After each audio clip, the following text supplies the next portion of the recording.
Tonight, we begin our journey in a quiet temple, where the air is always soft with the lingering scent of sandalwood and jasmine. It is a place held in the gentle embrace of ancient hills, where the morning mist still clings to the terraced fields before the sun rises fully to warm the valley. Here, the rhythm of life moves with the sun and the moon, unhurried, a quiet symphony of rustling leaves and distant river murmurs. In this timeless land, untouched by the clamor of modernity, wisdom often speaks in whispers, found not in grand pronouncements, but in the subtle unfolding of daily things. We meet Yasmin, the incense ash reader, a woman whose days unfolded in gentle patterns of smoke and silence. Her slender fingers, often stained faintly with the dark residue of incense, moved with a graceful deliberation, each gesture precise, as if constantly seeking meaning in every action. Her dark hair was usually braided simply, a practical adornment for a life dedicated to careful observation. Her eyes, deep brown and thoughtful, held a subtle weariness, a reflection of the unread patterns in her own life's ash. Each morning, before the village truly stirred, Yasmin would enter the main temple hall. The cool stone floor beneath her bare feet was a familiar comfort, a grounding presence in her often drifting thoughts. She would light the temple's finest incense, watching the thin streams of fragrant smoke rise, twirl, and dissipate into the still air. The scent would deepen, a rich, earthy sweetness that promised tranquility and insight. Then, with the careful reverence of a priestess attending a sacred rite, she would wait. As the incense sticks slowly burned down, transforming from fragrant wood into delicate gray filaments, Yasmin would prepare her reading surface. A smooth, dark slate, polished by generations of similar use, awaited the fallen ash. With a soft, hand-woven brush, she would gently clear any lingering dust, creating a pristine canvas for the day's messages. This was her devotion, her craft, her offering to the community that sought her quiet wisdom. When the last ember faded, leaving behind only the soft, ethereal ash, Yasmin would begin her work. She would lean close, her breath held, her brown eyes scanning the delicate gray formations. In its swirls and drifts, in the gentle peaks and valleys formed by the falling particles, Yasmin could read omens, decipher messages for the villagers, finding wisdom in the burnt fragrance. A gentle curve might signify a coming harvest, a cluster of fine dust, a new beginning, a scattered pattern, a journey to be undertaken. Her voice, soft, almost a whisper, thoughtful rather than expressive, would guide the villagers through their uncertainties, offering comfort and direction. They trusted her. They understood that the ash, though a remnant, held the echoes of what had been and the potential of what was yet to come. It was a language of impermanence, spoken through silence, understood through stillness. For others, the ash spoke. For the farmer worried about the rains, it showed patience. For the young woman seeking a partner, it hinted at a path forward.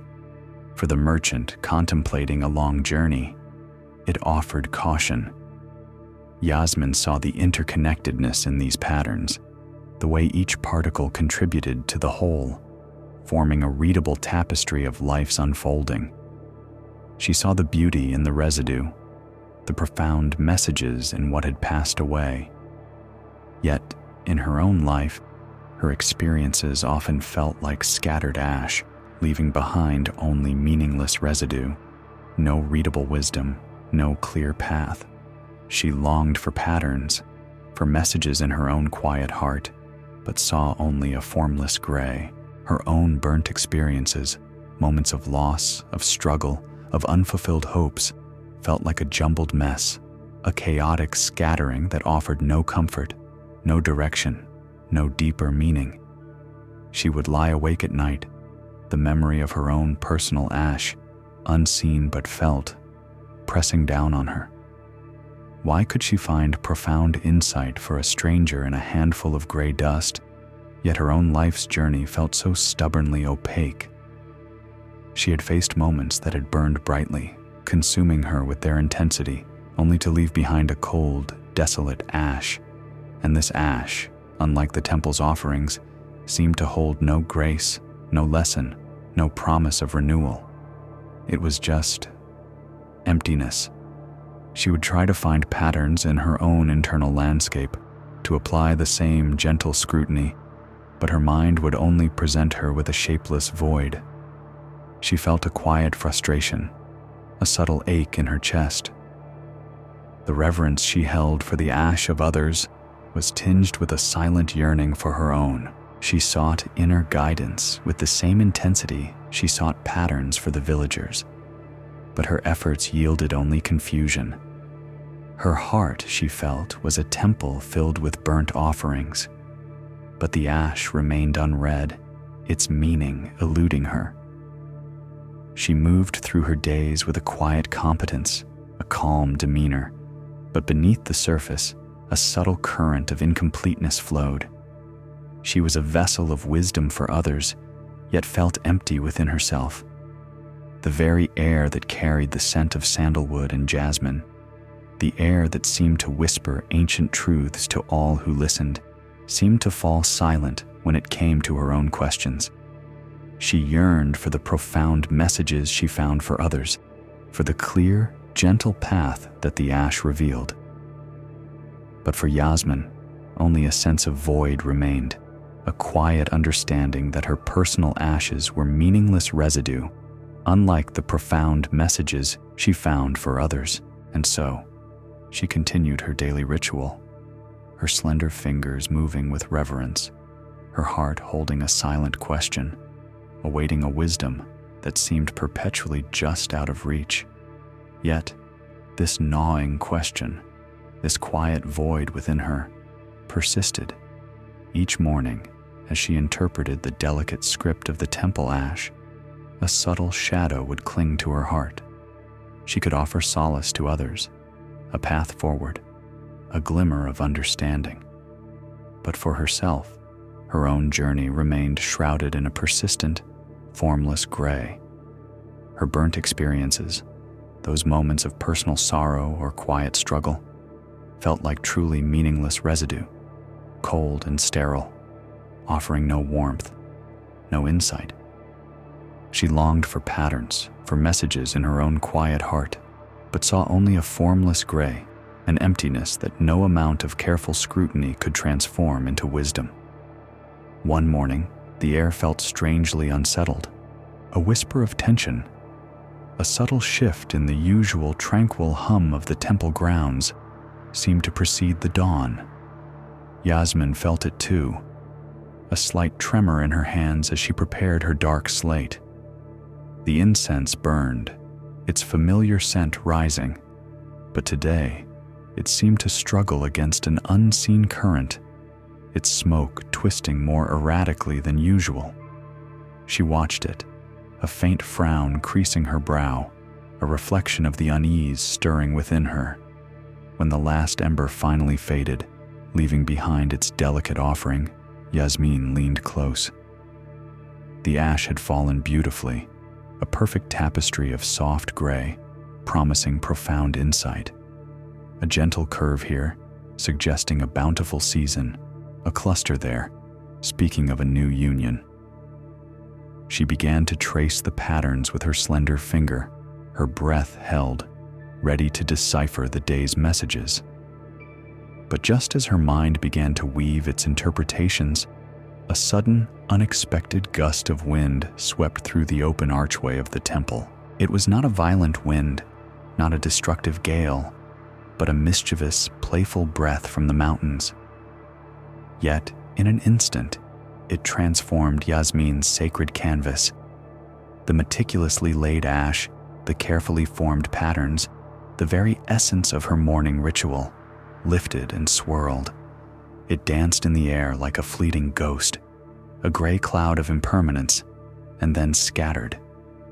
Not gently, not to reform in new, readable patterns, but to disperse wildly, carelessly, across the cool stone floor, out into the temple courtyard, and into the small, vibrant flower beds that bordered the ancient structure. Despair, sharp and cold, washed over Yasmin. Her hands, still poised over the now empty slate, trembled. Her heart, which had just moments ago felt the promise of understanding, now felt only a profound, echoing emptiness. The ash, her medium, her language, her connection to wisdom, was gone, lost, meaningless, just scattered dust, swept away by a capricious breeze. It was precisely what she feared her own life's experiences amounted to. Moments of intensity, of burning bright, only to be scattered into oblivion, leaving nothing behind but an unreadable, formless gray. She stared at the empty slate, then at the scattered dust, a bitter taste rising in her throat. Her eyes, usually so keen in their observation, now saw only chaos, only the finality of loss. "It is gone," she whispered, her voice barely audible, a mournful sigh. All meaning, all message, just dust. She felt the weight of it, the quiet burden of her unread ash, amplified by this sudden, unexpected loss. The frustration, which had always simmered beneath her calm exterior, now rose to the surface, a silent, burning ache. What was the purpose, she wondered, of careful reverence, of patient waiting, if a single breath of wind could render it all meaningless? If life's most profound moments could simply be swept away, leaving behind no discernible wisdom? Yasmin slowly rose, her movements heavy, her gaze fixed on the scattered ash. It lay like a faint shroud over the vibrant green leaves of the temple flowers, dusting their delicate petals, settling into the rich, dark earth around their roots. She watched it, a silent witness to its dispersal, seeing only the finality of its unread fate. But as she watched, something stirred within her, something beyond the immediate sting of loss. The flowers, usually so bright and still in the morning light, seemed to shimmer with an almost imperceptible vibrance. The gray dust, which to Yasmin was a symbol of emptiness, seemed to melt into the soil, disappearing into the dark, damp earth beneath the blossoms. It was not a violent disappearance, not an erasing, but a gentle absorption. The flowers, with their deep reds and soft yellows, did not seem to recoil from the ash, but rather to drink it in, to draw it deeper into their roots. Yasmin knelt, her slender fingers reaching out, not to gather the scattered ash, but to touch the cool, moist earth beneath the flowers.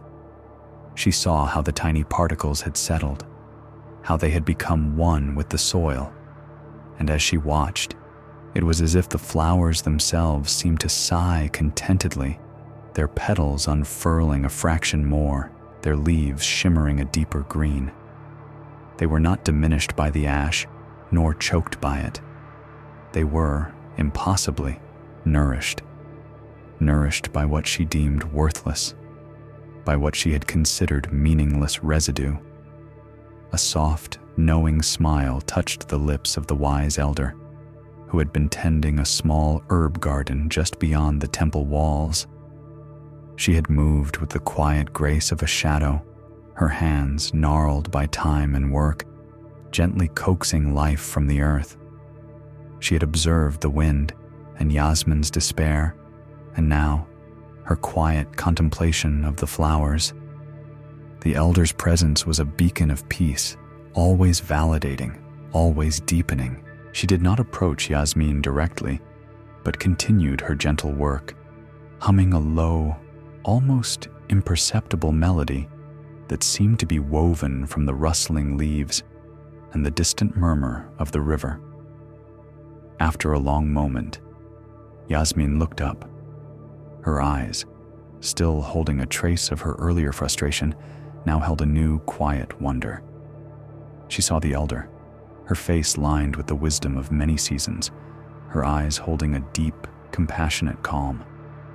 "Elder," Yasmin said, her voice still soft, but now with a different cadence, a question rather than a lament. "The ash, it scattered, all meaning lost. Yet, the flowers," she gestured, her hand sweeping towards the vibrant blooms. "They seemed to take it in, to be fed."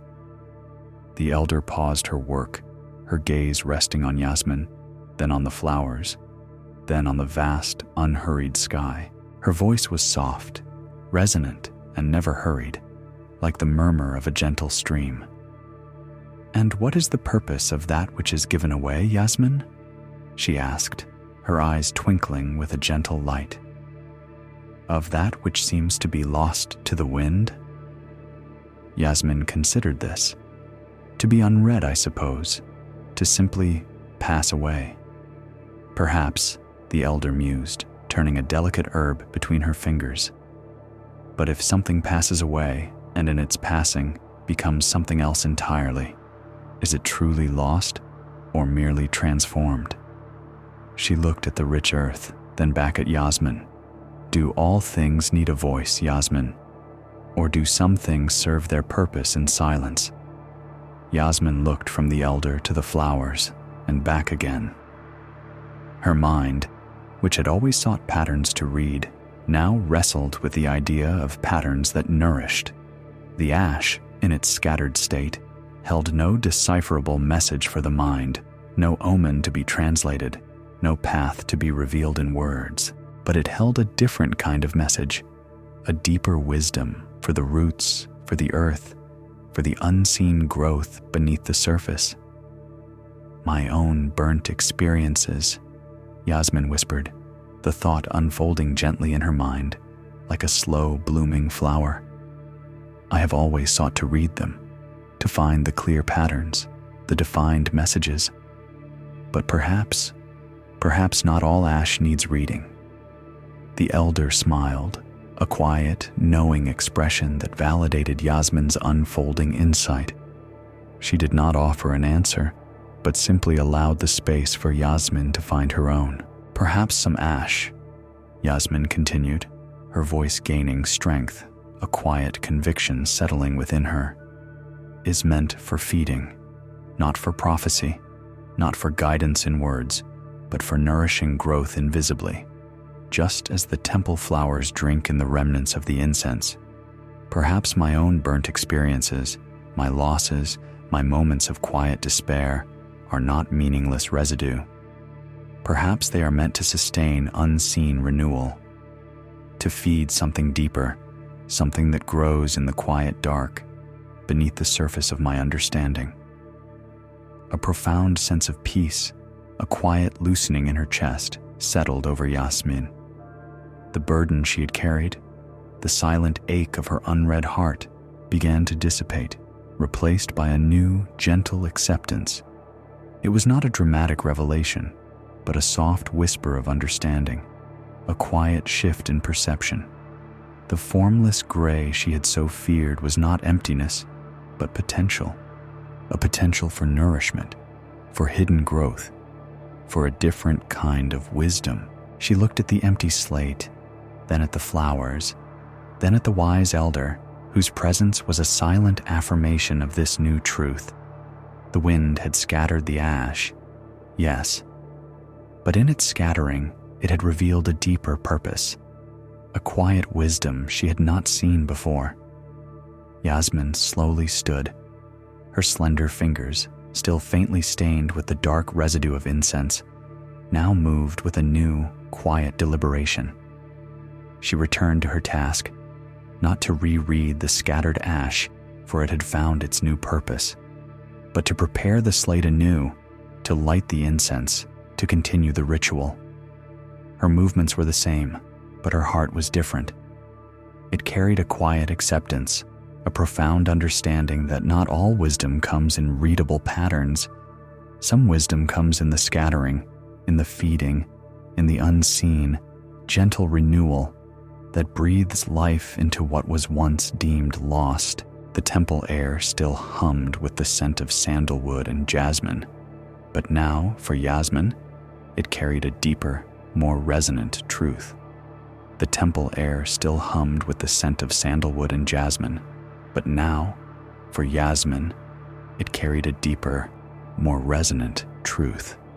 The sun, climbing higher, began to paint the distant mountains with hues of soft rose and violet, heralding a new day, a new path, a new understanding that unfolded not in grand pronouncements, but in the quiet, gentle shifts of perception. As the light spilled over the peaks and valleys, it touched another corner of this ancient land, finding its way into a forest where the air hung heavy with the scent of damp earth and verdant growth, a place where time itself seemed to slow to the rhythm of rustling leaves and the distant calls of unseen birds. Here, in the hushed embrace of the forest, lived a man of patient observation. His days were woven into the quiet tapestry of the woods, his sturdy build moving with a deliberate grace among the ancient trees. His hands, calloused from years of respectful foraging, knew the language of the forest floor, tracing patterns in the fallen leaves, feeling the texture of moss, understanding the subtle shifts in the earth beneath his bare feet. His clothing was simple, earth-toned, blending seamlessly with the greens and browns around him, often adorned with a single, perfectly preserved peacock feather tucked into his sash, a silent testament to his profound connection to the creatures of this sacred place. Am's gaze was often cast downwards, sweeping the ground with a quiet intensity, searching. He was the peacock feather collector, and his meticulous journey began each morning with the first blush of dawn. Guided by the soft light filtering through the canopy, he sought the shimmering treasures that the majestic peacocks, in their season of molting, willingly released.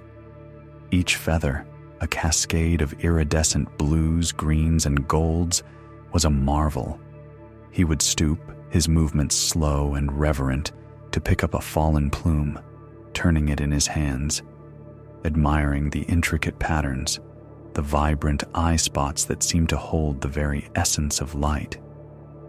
He marveled at the sheer beauty these magnificent birds shed, effortlessly, naturally. The peacocks, in their cycle of renewal, cast off their old plumage without a trace of regret, without a moment of hesitation. They simply let go, and in their letting go, they released such exquisite artistry into the world. Each feather, though no longer attached to the bird, retained its brilliance, its delicate strength, its inherent perfection. They were discarded, yes, but never diminished. They were shed, but never ugly. They simply were, in their radiant, fallen glory, a testament to the continuous, effortless cycle of beauty. Would collect them, not as mere objects, but as fragments of a profound mystery, pieces of a silent wisdom that the peacocks seemed to understand instinctively. Yet, as gathered these jewels of the forest, a quiet burden settled upon his own heart, a gentle melancholy that etched itself into the lines of his patient face. He saw the peacocks shed their old, and in its place, he saw only the promise of new, even more vibrant plumage. He saw beauty released and beauty renewed. But when looked at his own life, at the changes and trials that had shaped him, at the experiences he had shed, he saw something entirely different. He saw only ugliness. He felt that when he shed, through life's inevitable transformations, through its difficulties and its disappointments, through its sharp edges and its dull moments, only residue, only the unwanted, only the unlovely fell away. His own transformations, he believed, produced nothing beautiful, nothing worthy of being collected or admired, nothing that held the vibrant promise of renewal. where the peacock shed a thing of wonder, felt he shed only burdens, only flaws, only the parts of himself he wished to hide. His quiet struggle was deeply internal, a silent dialogue between the effortless grace of the peacocks and the heavy weight of his own self-judgment. He remembered moments of anger, sharp words spoken in haste, moments of fear that had paralyzed him, moments of failure that had left him feeling small and inadequate. These were his sheddings, he thought, the discarded pieces of his past. But unlike the peacock's feathers, these fragments of his own experience seemed to hold no light, no beauty, no purpose. They were simply ugly, things to be swept away, forgotten, buried deep where no one, especially not himself, could see them. He would sometimes pause, a vibrant feather held gently in his hand, and sigh. A soft, almost imperceptible sound, woven from the rustling leaves and the distant murmur of his own disquieted heart. How could such magnificent creatures release such perfection, so willingly, so gracefully? And why did his own releasing, his own letting go, his own journey through life's changes feel so much like a descent into the unlovely? He yearned for the effortless grace of the peacock, for the ability to shed without regret, to transform without feeling diminished. He longed to see beauty in his own changes, but all he could perceive was a continuous cycle of unworthiness, a perpetual shedding of what he deemed flawed. He would walk through the dappled light, his gaze still sweeping the forest floor, but now his thoughts were not entirely on the iridescent plumes.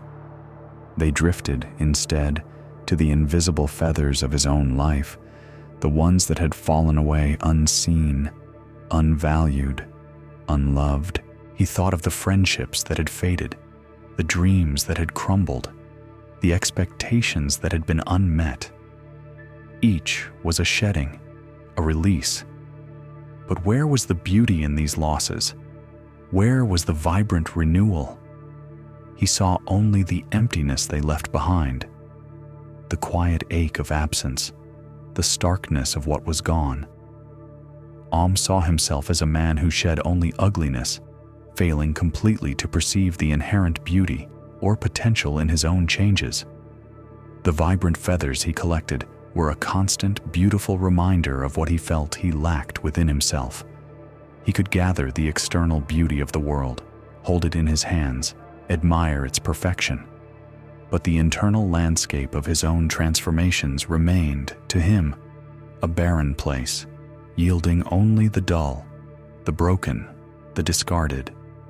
He continued his patient work, his movements precise, his focus unwavering. Each feather he placed carefully into his woven basket was a testament to the peacock's inherent grace, its quiet confidence in its own cycle. And each feather was, for a silent question. A question he carried deep within his gentle heart, a question that resonated with the rustle of the leaves and the distant calls of the forest birds. How does one shed, and in that shedding, find not ugliness, but a different kind of beauty? How does one transform, and in that transformation, become not diminished, but renewed? His journey through the forest was not just a collection of feathers, but a silent, yearning search for the answers to these questions, a longing to understand the profound mystery of beauty in letting go. The forest, ancient and enduring, held his quiet burden and waited, as all things in nature wait, for the subtle unfolding of understanding. He yearned for the effortless grace of the peacock, for the ability to shed without regret, to transform without feeling diminished. He longed to see beauty in his own changes, but all he could perceive was a continuous cycle of unworthiness, a perpetual shedding of what he deemed flawed. This deep, quiet yearning, This persistent question in his heart began to guide Am's steps with a new intensity. He decided he would not merely collect the fallen feathers. He would understand the act of shedding itself. He would observe, with an even greater patience, the very mechanism by which beauty was released and renewed. For days, then weeks, became a silent shadow amongst the trees, a part of the forest's hushed tapestry. He woke with the first blush of dawn, before the mist had fully lifted from the valleys, and made his way to the hidden clearings where the peacocks gathered. He watched them from behind ancient moss-covered rocks, from the concealing embrace of tangled vines, his sturdy frame utterly still, his breath soft and measured. He saw their iridescent plumes catch the morning light, saw them strut and preen, saw the slow, deliberate movements that hinted at the profound cycles of their being. He observed them closely, noting the subtle shifts in their plumage, the way a loose feather might tremble in the breeze before detaching itself, a silent surrender to the earth. He watched for the moment of molting, for the exact process of this graceful release. He wanted to see how they did it, how they let go so entirely, so perfectly. He thought that if he could just understand the mechanics of their shedding, perhaps he could replicate it in his own life. Perhaps he could learn to shed his own perceived ugliness with the same effortless beauty, the same promise of renewal. Saw the peacocks ruffle their feathers, sometimes vigorously, sometimes with a gentle twitch. He saw them shake their magnificent tails, sending a shimmer of light through the air. He noticed the soft scattering of dust, the minute fragments of their being that drifted down to the forest floor. He observed the precise way a feather, once part of their glorious display, would simply fall away, a silent offering to the earth. He watched, and he waited, and he sought a pattern, a method, a secret to this profound letting go. But the more he watched, the more he felt a growing frustration. The peacocks shed when they were ready, not when wanted them to. Their molting was an internal rhythm, a natural unfolding, a response to seasons and inner stirrings that could not command.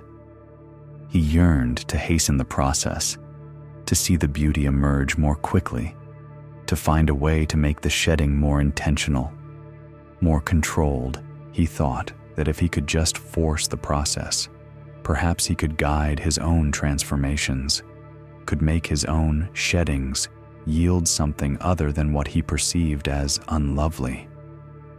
He found himself, in moments of quiet desperation, trying to encourage the molting.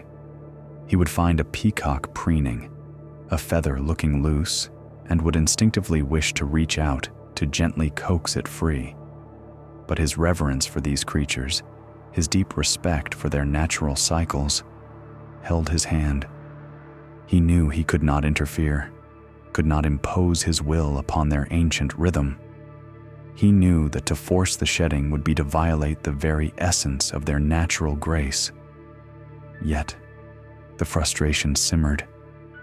He experimented in his mind, wondering if a different kind of diet, or a particular sun exposure, or even a certain type of interaction might encourage the release of feathers. He would gently try to mimic conditions, to create an environment he thought conducive to a more rapid, more beautiful shedding. But his efforts were met only with the quiet indifference of nature. The peacocks continued their stately lives, shedding when their time came, utterly oblivious to internal struggle, to his desperate yearning for a quicker, more beautiful outcome. He found only futility.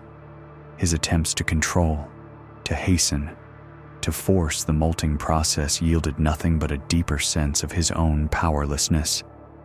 He could not command the peacocks to shed. He could not dictate the timing or the outcome of their transformations. And if he could not influence the natural shedding of a bird, How could he possibly hope to guide the far more complex, far more deeply ingrained shedding of his own perceived flaws, his own internal ugliness? The answer eluded him, leaving him with a quiet exhaustion, a weariness born of striving against the unyielding flow of life. One quiet morning, as the first rays of sunlight began to pierce through the thick canopy, painting the forest floor in shifting patterns of gold and shadow, settled into his usual observation spot. The air was cool and still, carrying the scent of damp earth and awakening blossoms. A lone peacock, magnificent in its silence, moved slowly through a patch of ferns, its tail feathers trailing behind it like a jeweled river. Watched, his gaze soft and unhurried now, having surrendered to the natural pace of the forest. The peacock stopped, its head lowered, its iridescent neck feathers shimmering. It bent its head, not to preen, not to drink from a hidden pool, but to the ground. And then, in a movement that was both deliberate and utterly surprising, it began to peck. It pecked not at seeds, not at insects, but at a cluster of its own shed feathers that lay discarded on the earth. Watched, utterly mesmerized. The peacock, with a gentle precision, began to eat its own feathers. It carefully picked them up, one by one, the vibrant blues and greens disappearing into its beak, its throat working slowly, methodically. There was no hesitation, no revulsion in its actions. It was not discarding them further. It was consuming them. It was taking back what it had released. A quiet astonishment settled over He had always seen the feathers as shed, as separated, as something given back to the earth. But here, before his very eyes, was a different kind of return. The peacock was not merely letting go. It was recycling. It was re-ingesting its own past, its own discarded beauty, integrating it back into its magnificent form. It was not waste. It was raw material. It was not discarded. It was transformed. As the peacock continued its quiet, methodical meal, a soft rustle sounded behind He turned, his heart still thrumming with the unexpected sight he had just witnessed. There, standing as if she had simply materialized from the dappled light and shadow, was the wise elder. She was a quiet shadow moving through the forest, her presence as subtle and ancient as the trees themselves. Her eyes, deep and knowing, held Om's gaze, a gentle, understanding warmth emanating from her serene face. She had no doubt seen what he had seen, perhaps had known it all along. She offered no grand pronouncement, no sudden revelation. Her voice, when it came, was soft as the rustle of leaves, a gentle murmur that harmonized with the quiet symphony of the forest. "The peacock," she began, her gaze resting on the magnificent bird, "does not see its old feathers as waste, It sees them as essence." Listened, his breath held. "Essence," he whispered, the word feeling new and profound on his tongue. The elder nodded, her movement slow and deliberate.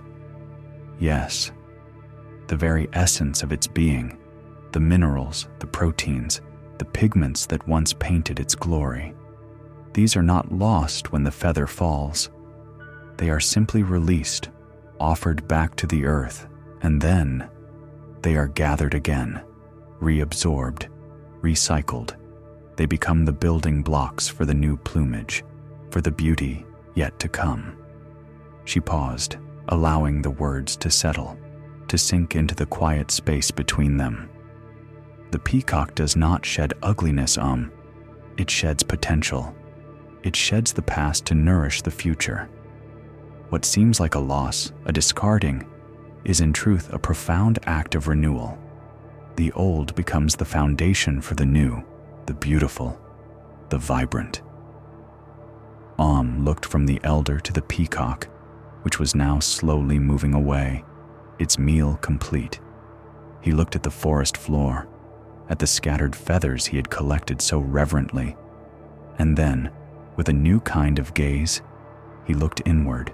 He had seen his own shed experiences, his own perceived flaws, as ugliness, as waste, as something to be discarded and forgotten. He had seen them as burdens, as failures, as things that diminished him. But what if they were not ugliness? What if they were potential? What if his moments of anger, his sharp words, his fears, his failures, what if these too were not meant to be discarded as worthless, but were in fact essence? What if they were raw material, waiting to be reabsorbed, to be transformed, to become the building blocks for a new kind of beauty within him? A quiet shift occurred within Om, a gentle loosening in his chest, as if a tightly coiled knot had begun to unravel. He had seen his life's changes as producing only unlovely residue, but the peacock, in its profound, silent wisdom, had shown him a different truth. His own shed ugliness was not waste, but composting. It was the rich, dark earth from which new growth could emerge, transforming into future beauty, into a deeper strength, a more profound understanding. He began to grasp that the very things he deemed unlovely, the parts of himself he wished to hide, were not meant to be forgotten, but to be reintegrated. They were not meant to diminish him, but to nourish him. They were not the end of beauty, but the very beginning of its next, perhaps even more profound manifestation. Loss, he understood, was not an absence, but a feed. It was the essential nutrient for upcoming transformation.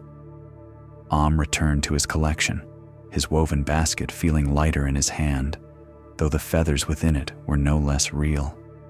His gaze, still sweeping the forest floor, now held a new reverence, not just for the iridescent plumes he sought, but for the unseen processes that brought them forth. He stooped to pick up a fallen feather, turning it in his hands.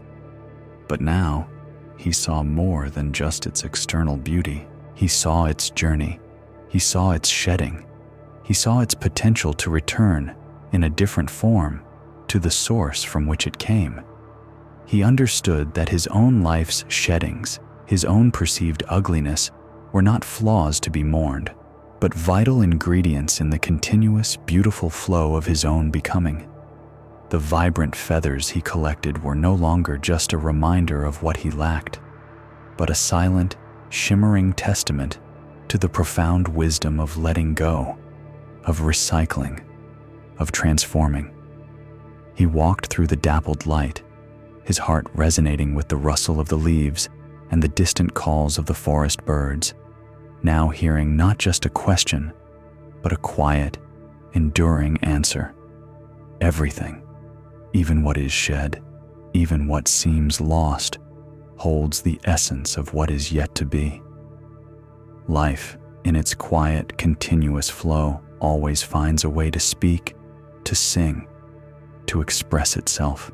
From the rustle of leaves that whispered wisdom to Om, our journey now takes us to a different kind of sound, a different kind of voice, shaped not by nature's patient hand, but by the deft and gentle hands of a craftsman.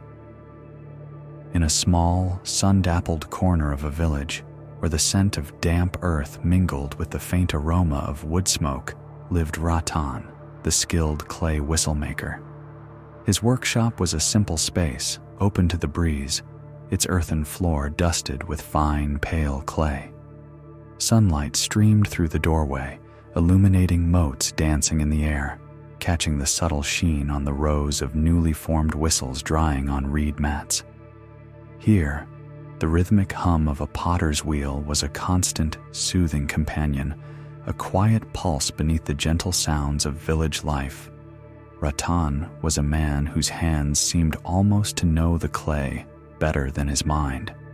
They were strong hands, yet remarkably gentle, able to coax the most delicate shapes from the yielding earth.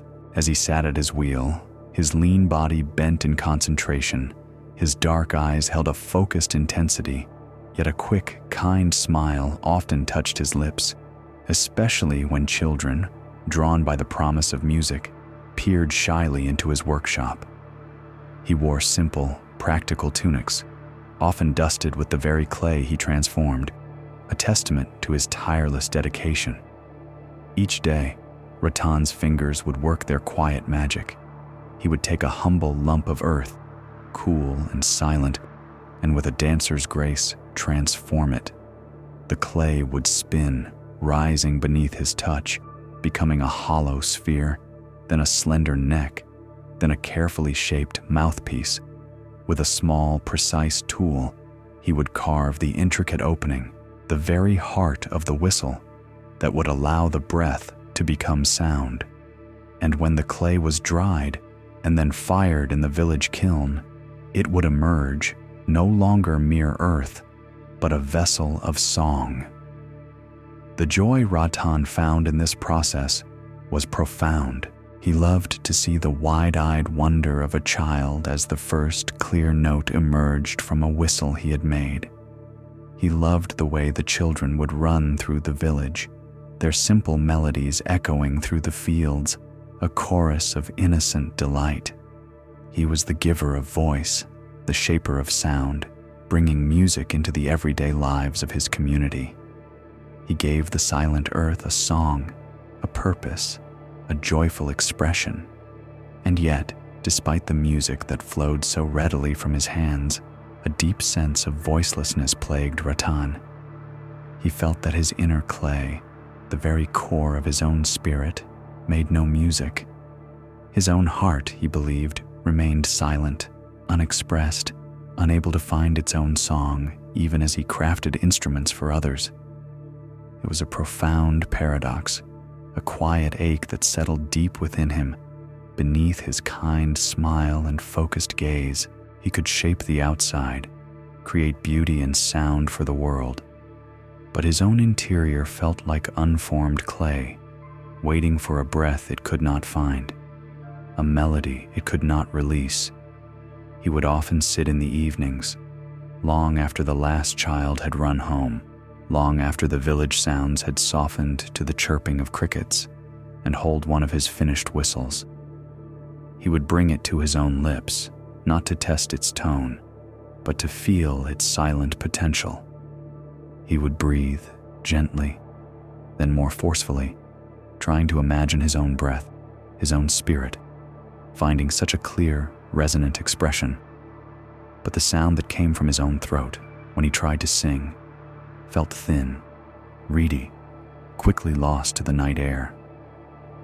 His words, when he spoke, were few, chosen carefully, never quite capturing the depth of what he felt within. He was a man who communicated through the quiet dedication to his craft, his hands speaking where his voice could not.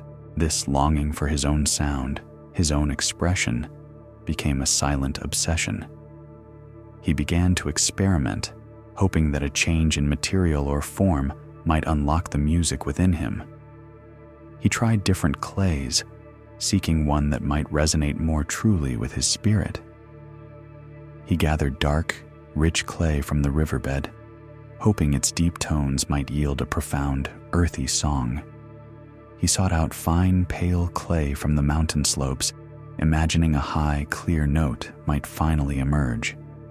He worked with each, shaping them with even greater care, kneading them with a quiet desperation, as if he could infuse his own yearning into the very earth. He tried new shapes, moving beyond the simple, traditional forms. He crafted long, elegant whistles, hoping for a sustained, flowing note. He made small, intricate ones, believing a delicate, complex melody might be hidden within.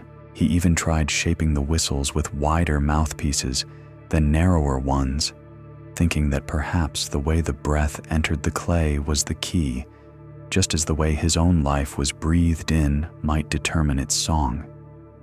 He would fire them carefully, patiently, and then, with a hopeful tension, he would test them, listening intently, not just for the sound they made, but for a reflection of the sound he wished his own heart could make.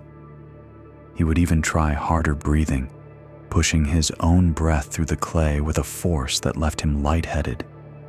He would close his eyes, imagining the air rushing from his lungs, not just to create a sound for others, but to find a channel for his own unheard melody. He wanted his inner clay to vibrate, to resonate, to release the music he felt coiled within him, a music that remained stubbornly, frustratingly silent. He desperately sought his own sound, his own expression, convinced that if he could just find the right combination of earth and breath and form, he would finally give voice to his silent spirit. He watched the children, their faces alight with pure, uninhibited joy as they blew into his whistles, and a quiet sadness would touch him. They could make music so effortlessly, so freely, while he, the maker of music, remained trapped in a profound, unyielding silence. Ratan would look at his hands, stained with clay, hands that brought so much sound into the world, and wonder why they could not bring forth his own. He was a vessel for others' voices, a conduit for their joy, but his own vessel, his own spirit, felt like a hollow, unglazed pot, waiting for a fire it could not find, a glaze it could not hold, a song it could not sing.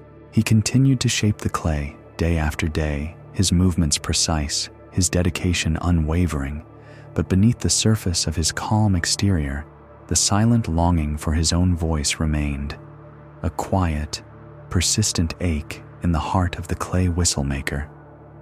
He was a man of few words, and even fewer songs, his inner self waiting, always waiting, for the music to begin. Then came the day for the newest batch of whistles to emerge from the village kiln. Ratan had tended the fire himself, feeding it carefully, imagining the heat transforming his carefully shaped clay, not just hardening it, but perhaps imbuing it with the very song he sought. He had infused these particular pieces with all his quiet yearning, all his desperate hope. The clay he had chosen was from the deepest part of the riverbed, a dark, rich earth. He felt held ancient, unspoken wisdom. The shapes were new, intricate, designed to capture and release sound in ways he had not yet mastered. He had poured his silent heart into every curve, every opening. He waited, as always, for the kiln to cool, the air around it shimmering with residual heat, holding its secrets close. The anticipation was a gentle hum in his chest, a quiet prayer that this time, something would be different. This time, his efforts, his profound longing, would finally yield the resonant voice he so desperately sought for himself, a voice reflected in the clay. When the moment arrived, when the heavy clay door could finally be opened without risk, Ratan approached with a reverence born of both hope and trepidation. He pulled back the heavy latch, the sound echoing softly in the quiet workshop. A wave of warm, earthy air flowed out, carrying the scent of baked clay, a smell he knew intimately, a smell that always promised transformation. He reached in, his calloused fingers carefully lifting the first whistle from its nesting place among the embers. It felt cool, smooth, beautifully formed, a testament to his skill. He brought it to his lips, his heart beating a little faster. He took a deep breath and blew. Silence. Only the soft whisper of his own breath, quickly lost to the air. No clear note, no resonant tone, not even a reedy squeak. Just nothing, an empty vessel. He tried another, and another, each one a perfect shape, each one bearing the mark of his meticulous hands, but each one stubbornly, profoundly silent. He tested them all, one after another, his hope slowly draining away with each failed attempt, leaving behind only a bitter residue of disappointment. Not a single whistle worked, not one. The kiln load was a failure, a complete unyielding silence. Rattan stood amidst the cool, silent clay, his shoulders slumping, the weight of his voicelessness pressing down on him with renewed force. He had tried everything, different clays, different shapes, harder breathing, deeper intent, and still, nothing. The clay, his own spirit, remained stubbornly silent. He had given his all, and all that had emerged was emptiness. What more could he do? What more could he give? The profound ache in his heart felt sharper now, a wound reopened, confirmation that his efforts, his essence, were destined for silence, for unfulfillment. He saw only failure, a reflection of his deepest fear, that he, the maker of voices, was himself without a song. He laid the silent whistles gently on his workbench, a collection of beautiful, useless forms, each one a testament to his inability to make his own music. The days that followed were heavy with this quiet despair. Rattan continued to work, of course, for his craft was his life, and the village still needed the music he could bring forth. But his movements were slower, his gaze more distant. He picked up the silent whistles from the failed batch, not to re-examine them, but to simply hold their cool, smooth forms, feeling their emptiness, their lack of voice. He would place them on a shelf outside his workshop, almost as a memorial to his silent struggle, a reminder of the songs that refused to emerge. It was a warm afternoon, the kind of afternoon when the sun dapples through the leaves of the great banyan tree in the village square, and the air hums with the lazy drone of bees. Rattan was inside his workshop, trying to find focus, trying to shake off the persistent melancholy that clung to him. He was shaping a new piece of clay, but his hands felt heavy, his mind adrift. From outside, he began to hear sounds, not the usual clear, bright notes of his working whistles, but something else, a chorus of small, joyful exclamations, giggles, a child's earnest toot-toot, followed by another's wee. He paused, his hands still on the spinning clay, listening. It was the sound of children at play, but it had a particular quality, a focused, imaginative energy that drew him. He stepped outside, blinking in the soft afternoon light. What he saw brought him to a sudden, complete halt. A group of children, perhaps 5 or 6 of them, were gathered around his workbench, where he had left the silent whistles. They had discovered them, these beautiful, voiceless forms, and they were not disappointed. Far from it. One small boy with eyes as wide and bright as polished river stones held a long, slender whistle to his lips. He puffed out his cheeks, a serious expression on his face, and then, with a flourish, declared, "Listen, I am a forest bird."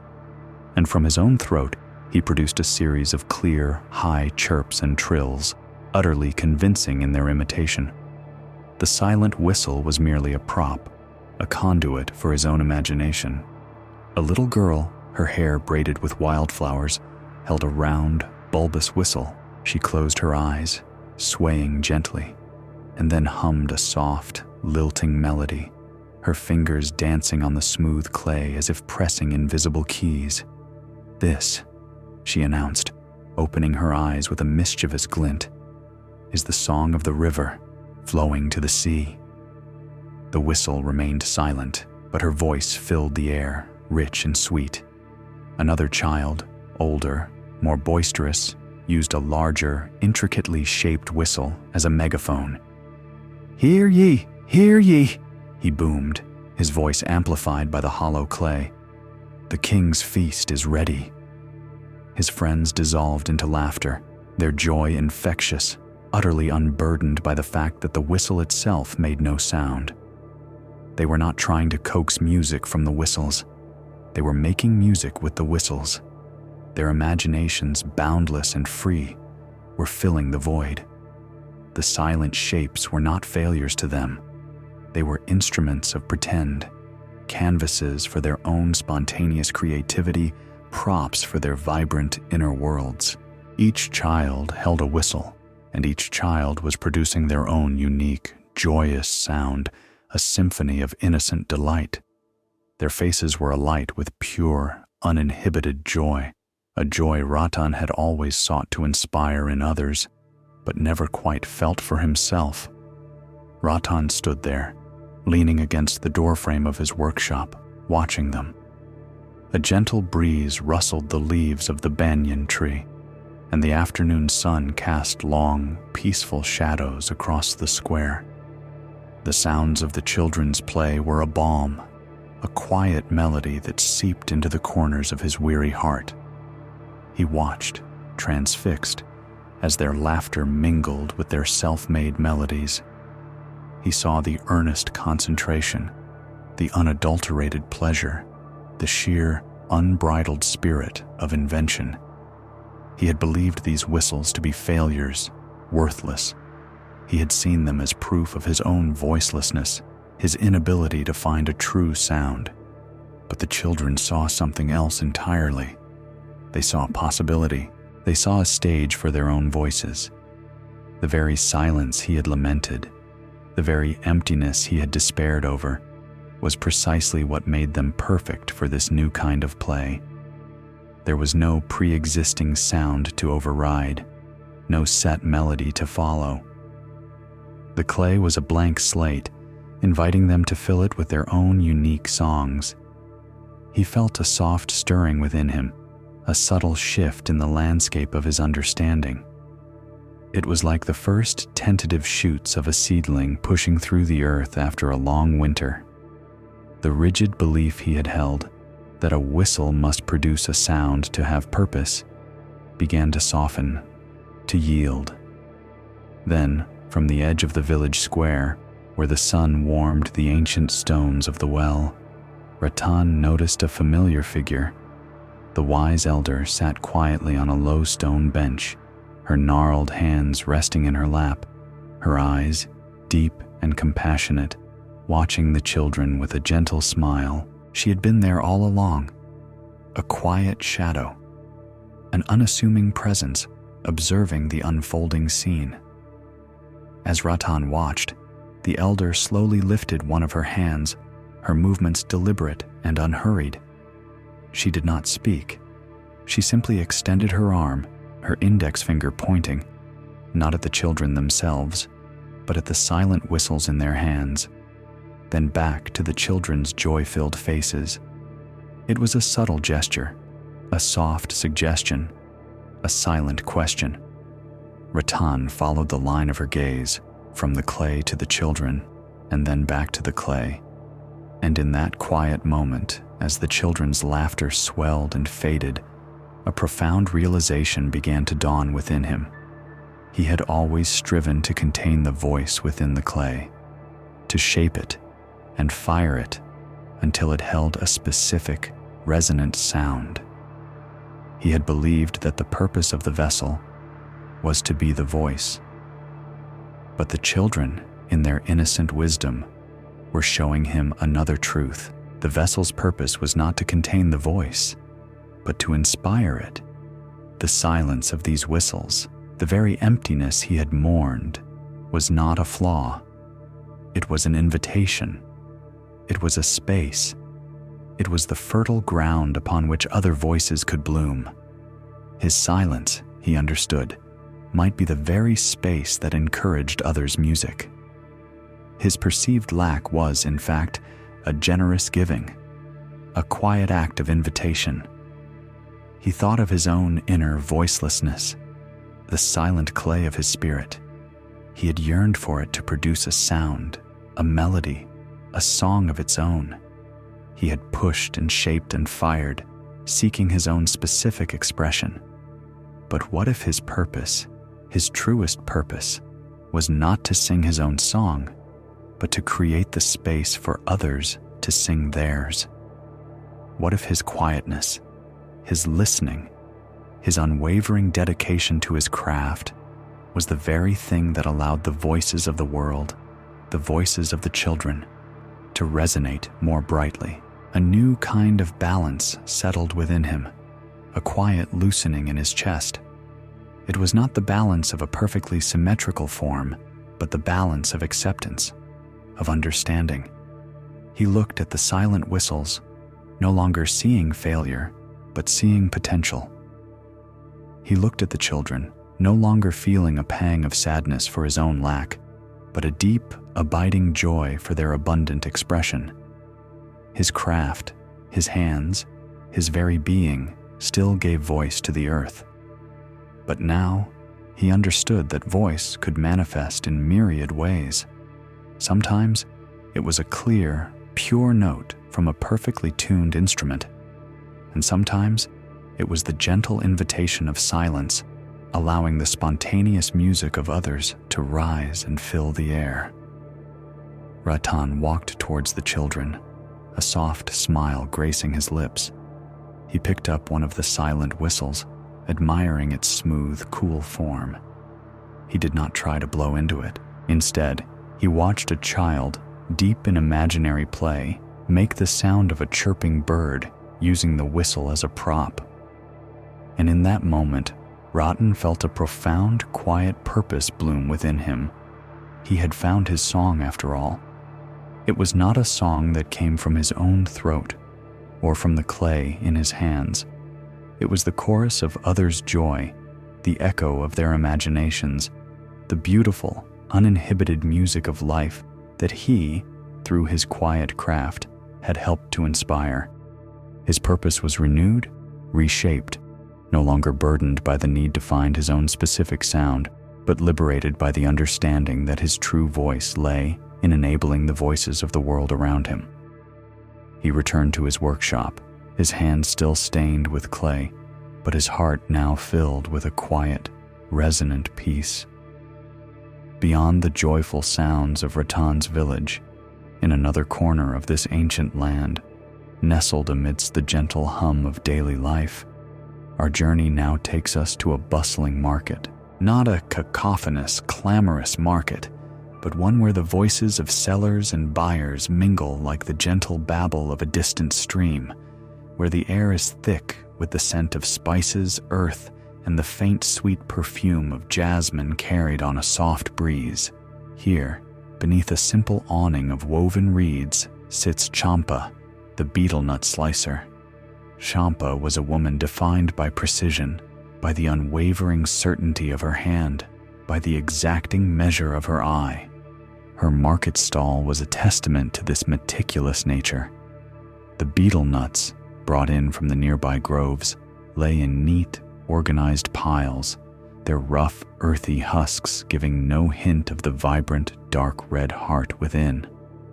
Her slicing block, a smooth, dark piece of polished wood, bore the countless marks of her craft, a map of devotion to exactitude. And her knife, a tool sharpened to an almost impossible keenness, lay beside it, an extension of her own will, waiting to perform its dance of perfect division. Champa herself was of medium height, her dark hair pulled back severely from a face that often held a slight frown, a quiet furrow of concentration that rarely softened. Her clothing, neat and practical, was free from dust or blemish, reflecting the inner order she sought to impose on her world. Her movements were sharp, economical, each gesture purposeful, devoid of any wasted motion. She did not rush, yet her work flowed with an efficiency that captivated the eye. When a customer approached, her hands would move with a practiced grace. She would select a betel nut, turning it in her fingers, assessing its weight, its shape, its hidden contours. Then, with a swift, decisive motion, the knife would descend. Click. A clean, crisp sound, barely audible above the market's murmur. The nut would part, revealing its moist, crimson flesh, its inner pattern of delicate veins. And then, with the same unwavering accuracy, Champa would continue, slicing the half into precise, identical wedges, each piece a perfect triangle, a flawless portion laid out on a fresh leaf for the customer. "Always the same," she would murmur to herself, a quiet mantra, though never aloud. "Always equal." This was her pride, her offering, her unspoken promise. Her customers knew that from Champa, they would receive no uneven portions, no ragged edges, no piece that was larger or smaller than its brethren. In a world where goods could be inconsistent, where measures might subtly shift, Champa's stall was an anchor of fairness, a beacon of predictable perfection. Yet, this very dedication to perfect balance in her craft underscored a deep, simmering resentment that churned beneath the calm surface of her demeanor.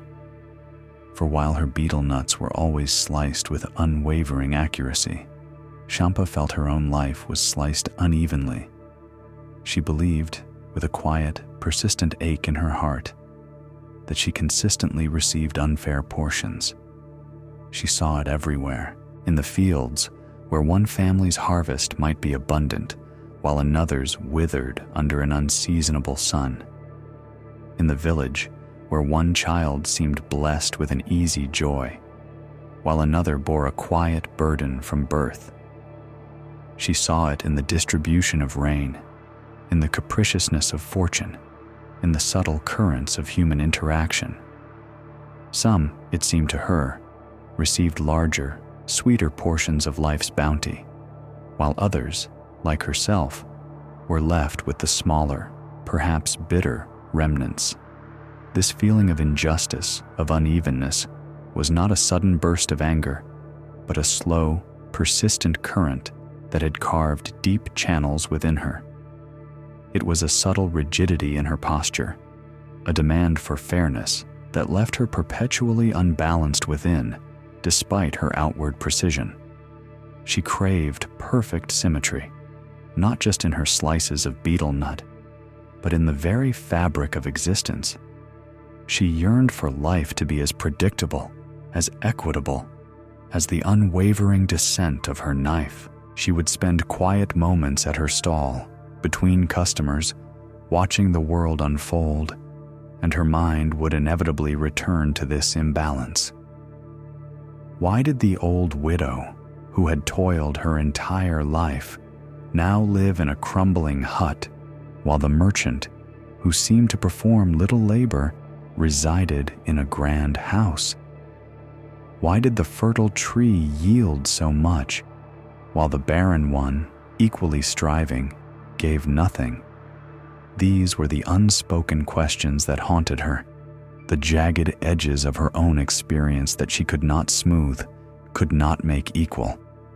Champa believed that true peace, true contentment, could only come from a state of perfect balance, where every person received precisely what they deserved, no more, no less. And because she perceived this balance to be absent in her own life, a quiet dissatisfaction clung to her, a persistent shadow. She strove to measure her life, to divide equally, to demand fairness from the unseen forces that governed all things. She meticulously saved her earnings, ensuring every coin was accounted for, every expenditure justified, as if by controlling her own small sphere, she could somehow influence the greater, unruly portions of the world. She had tried to speak of these feelings once to a distant relative who listened with a sympathetic, yet ultimately uncomprehending, silence. "It is not fair," Champa had said, her voice softer than usual, but firm in its conviction. "Some receive so much, and others so little. It is not right. There should be an equal measure for all." The relative had simply nodded, offering no solution, no path to the perfect symmetry Champa sought. So Champa had retreated further into the precision of her craft, finding solace in the predictable outcome of her knife. Each perfect slice was a small victory against the perceived chaos of the world, a momentary triumph over the unevenness she observed everywhere else. Her hands, though strong, were not just shaping betel nuts. They were attempting to carve a sense of order, a semblance of justice, out of the raw, unpredictable material of life itself. She imagined life as a vast, unyielding betel nut, and she, with her small, sharp knife, was trying to make sense of its divisions. But the nut was too large, its patterns too intricate, its internal structure too varied for her singular blade to impose true, universal equality. She could only control the small portions that passed beneath her hand, and each time she delivered a perfectly equal portion to a customer, a small, fleeting sense of satisfaction would touch her, a whisper of what could be, what should be, if only the world would conform to the precise, unwavering logic of her knife. This quiet demand for fairness, this deep-seated desire for perfect balance, was her constant companion. It drove her precision, it fueled her meticulousness, and it kept her perpetually searching for an elusive equality that seemed to exist only in the clean, sharp lines of her perfectly sliced betel nuts. She waited, always, for life to offer her a truly even portion, to finally grant her the balance she believed she deserved. And until then, she would continue to slice, with unwavering accuracy, each piece a silent protest, a quiet yearning for a world where all things were precisely, undeniably, equal. The sun was already high, casting long, slender shadows across the bustling marketplace. It was one of those mornings that promised a full day's trade, the air thick with the scent of spices, the murmur of voices, and the distant calls of vendors. Champa, as always, was at her stall, her movements a study in quiet efficiency. Her hands, nimble and strong, worked without hesitation, selecting, turning, slicing, click, click, click. The rhythmic sound of her knife against the cutting board was a familiar tune, a testament to her unwavering precision. Each betel nut yielded its perfect, identical wedges, laid out in neat rows, a small island of order in the vibrant chaos of the market. Customers came and went, their hands reaching for the perfectly portioned pieces, their trust in Champa's fairness unspoken but absolute. An old man, his face a map of wrinkles, would nod approvingly. A young woman, shy and demure, would offer a soft smile. Champa met their gazes with her usual quiet intensity, her focus unwavering. She found a deep, if stern, satisfaction in this consistency, this predictable perfection that defied the erratic nature of the world beyond her stall. Here, at least, everything was as it should be, equal, measured, just. But then, as she prepared to slice a particularly large, firm betel nut, a sound sharper than her usual click pierced the air. A harsh, metallic crack. It was unexpected, jarring, a discordant note in the morning's harmony. Champa's hand froze mid-motion, her fingers still gripping the smooth handle of her knife. She looked down, her brow furrowed, and saw it.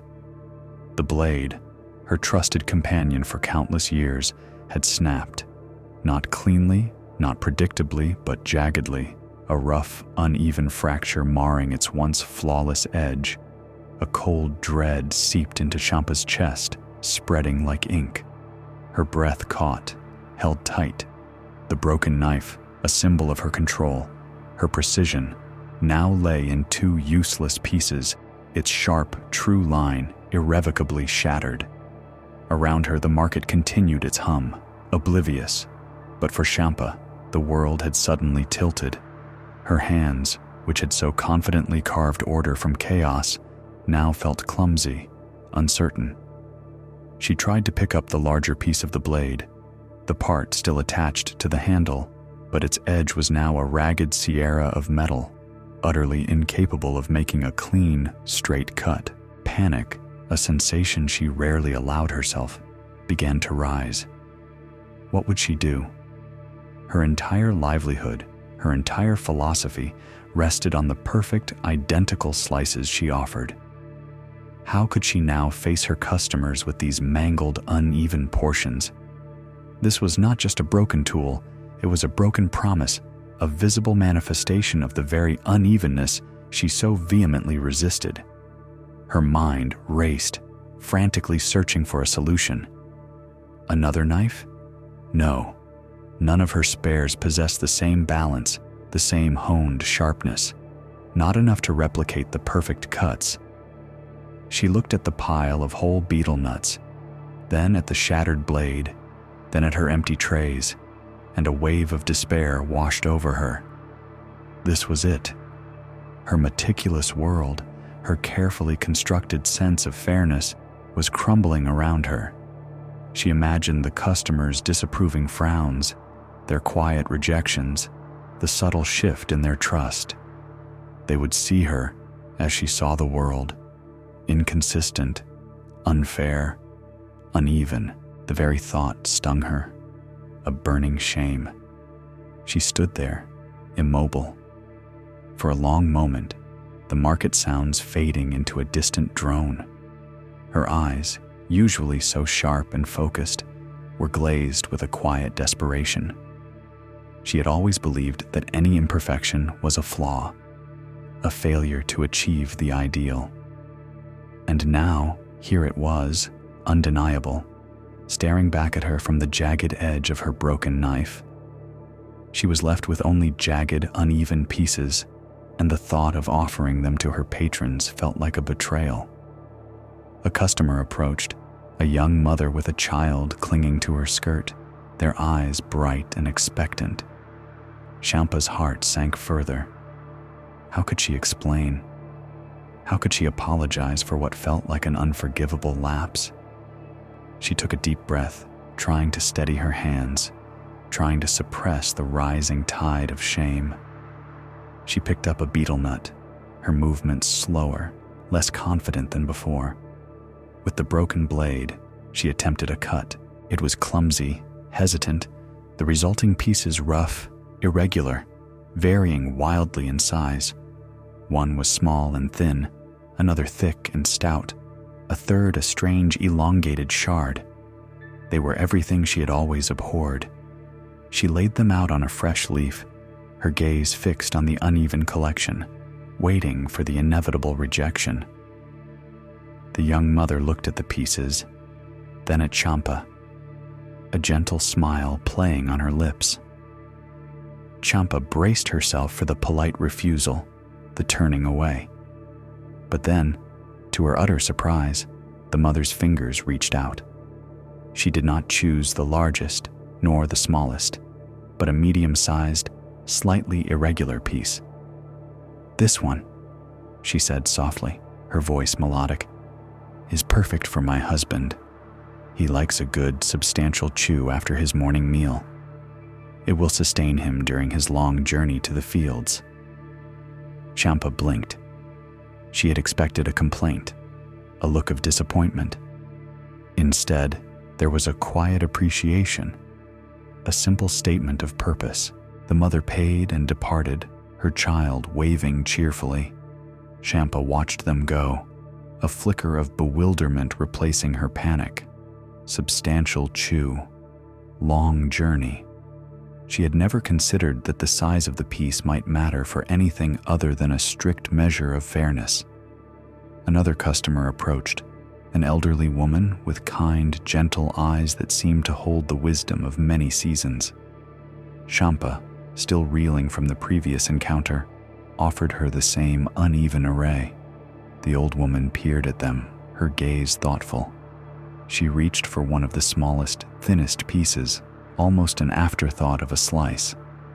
"Ah, this one," she murmured, her voice soft as a rustle of leaves. "This is perfect for me.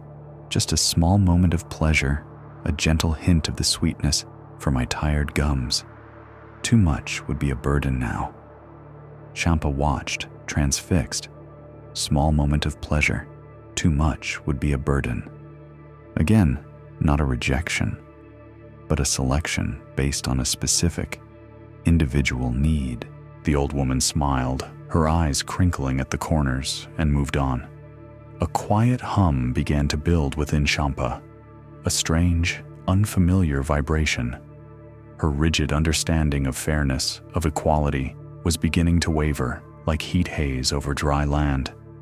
She continued to serve, her movements still hesitant with the broken knife, yet her mind was no longer consumed by panic. She observed. She watched. A burly farmer, his hands calloused from hard work, chose a thick, robust piece, explaining, "I need something to last, to keep my spirits up through the afternoon's heavy labor." A young girl, giggling with her friends, picked a tiny sliver.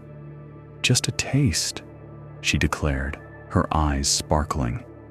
A scholar, with spectacles perched on his nose, carefully selected a jagged, angular piece. "Its shape," he mused aloud, "reminds me of a complex thought, something to ponder as I chew." Each choice was different, each preference unique. Each piece, no matter its irregularity, found its purpose, its perfect match. The unevenness, which Champa had so feared, was not leading to rejection, but to a remarkable diversity of acceptance. She saw customers examining the pile, not with disdain, but with careful consideration, seeking out the piece that suited them best, rather than the piece that was equal to all others. As Champa watched this unfolding tableau, her gaze drifted across the bustling market. Her eyes, now less focused on her own internal struggle, began to notice the world around her with a new clarity. She saw the wise elder, who often appeared in various guises, sitting quietly at a nearby stall, meticulously arranging small dried herbs. The elder's eyes, deep and knowing, met Champa's for a brief moment. A faint, almost imperceptible smile touched the elder's lips, a knowing warmth that seemed to embrace the very scene Champa was witnessing. It was a smile that held no judgment, only a quiet understanding. Champa looked back at her stall, at the broken knife, at the scattered pieces. Her meticulous nature, which had once demanded strict uniformity, now found itself confronted by a profound, practical truth. Uneven, not unfair, simply suited for different needs, for different moments. A single, perfect slice was not the only way, nor always the best way. The uniformity she had so prized, she now saw, would have limited her customers, forcing them to accept what was merely equal, rather than what was truly appropriate for their individual lives. The rigidity in her chest, the subtle tension she carried, began to loosen. It was not a dramatic unraveling, but a quiet, gentle release, like a tightly wound spring slowly unwinding. She sat in silence, between customers, feeling a new kind of balance. It was not the balance of identical halves, but the balance of complementary differences, of varied shapes finding their rightful place. The jagged edges of her pieces, which had initially represented failure, now seemed to whisper a different message. They spoke of utility, of adaptability, of a richness that arose from variation. The world, she realized, was not meant to be a collection of identical parts, each striving for the same measure. It was a symphony of different notes, each essential, each playing its own unique part. Her perception of fairness, once so tightly bound to rigid equality, began to shift. Fairness, she now understood, might not be about everyone getting the same portion, but about everyone getting the portion that served them best, that met their particular need in that particular moment. The old widow might need her crumbling hut for its solitude, while the merchant needed his grand house for his growing family. The fertile tree might yield much for its shade, while the barren one, equally striving, gave nothing visible, but perhaps secretly nourished the soil beneath. The unspoken questions that had haunted her, the jagged edges of her own experience, suddenly seemed less sharp, less painful. Perhaps her own life, too, had received portions that were not uneven in a punitive sense, but suited for a purpose she had not yet understood. Perhaps her perceived lack was simply a different shape, a different size, meant for a different kind of nourishment, a different kind of journey. Champa picked up the broken knife, no longer with despair, but with a quiet acceptance. Its work, in its old form, was done, but its breakage had opened a new way of seeing, a new understanding of her craft and of life itself. Irregularity served diversity. It was not a flaw, but a feature, a design for the myriad forms of life's unfolding. She looked at the remaining betel nuts, no longer seeing them as material to be uniformly divided, but as individual entities, each holding the potential for a different, meaningful experience. And in that quiet shift of perception, Champa found a deep, abiding peace that was far more profound than any perfect slice could ever offer. The quiet hum of acceptance that had settled within Champa, the gentle understanding of diverse needs, was a subtle shift, a quiet reordering of her inner landscape. But in another part of the land, under the ancient, watchful gaze of the forest, a different kind of quiet echoed, a stillness born of longing, a space where efforts flew outward, never quite finding their way back. This was the world of Kiran, the throwing stick maker. His was a life lived in the deep green embrace of the forest, amidst the whispering leaves and the dappled light filtering through the canopy. Kiran was a man of focused energy, lean and agile, his movements precise and economical, honed by years of walking the forest floor, searching for the perfect branch, the ideal weight, the true balance. His face was weathered by the sun, etched with the keen observation of a hunter, and his dark hair often fell across his brow as he worked, obscuring eyes that missed nothing, yet often held a subtle, persistent question. Kiran crafted throwing sticks, not for warfare, but for the hunt, for the quick, silent procurement of sustenance, and sometimes for the sheer joy of their flight. His hands, strong and steady, were masters of their trade, coaxing elegant, aerodynamic shapes from rough-hewn wood. He worked with a reverence for the material, understanding that within each branch lay the potential for a perfect trajectory, a graceful arc, a silent, swift journey through the air. The hallmark of Kiran's sticks was their astonishing ability to return. Not all throwing sticks, not even the finest, possessed this elusive quality. Many would fly true, strike their mark, and then fall, remaining where their purpose ended. But Kiran's sticks, born of careful selection, meticulous carving, and an almost intuitive sense of balance, possessed a unique spirit. If they missed their intended target, if their flight was free, they would curve, they would arc, they would complete a wide, sweeping circle, and then, with a soft, reassuring thud, return to the hand that had sent them forth. It was a small miracle, a dance between wood and air, a testament to the harmony of effort and outcome. Kiran loved this quality, this visible, tangible return. He would spend hours in a clearing, testing his creations, sending them soaring, his heart lifting with a quiet satisfaction each time a stick completed its graceful boomerang and settled back into his palm.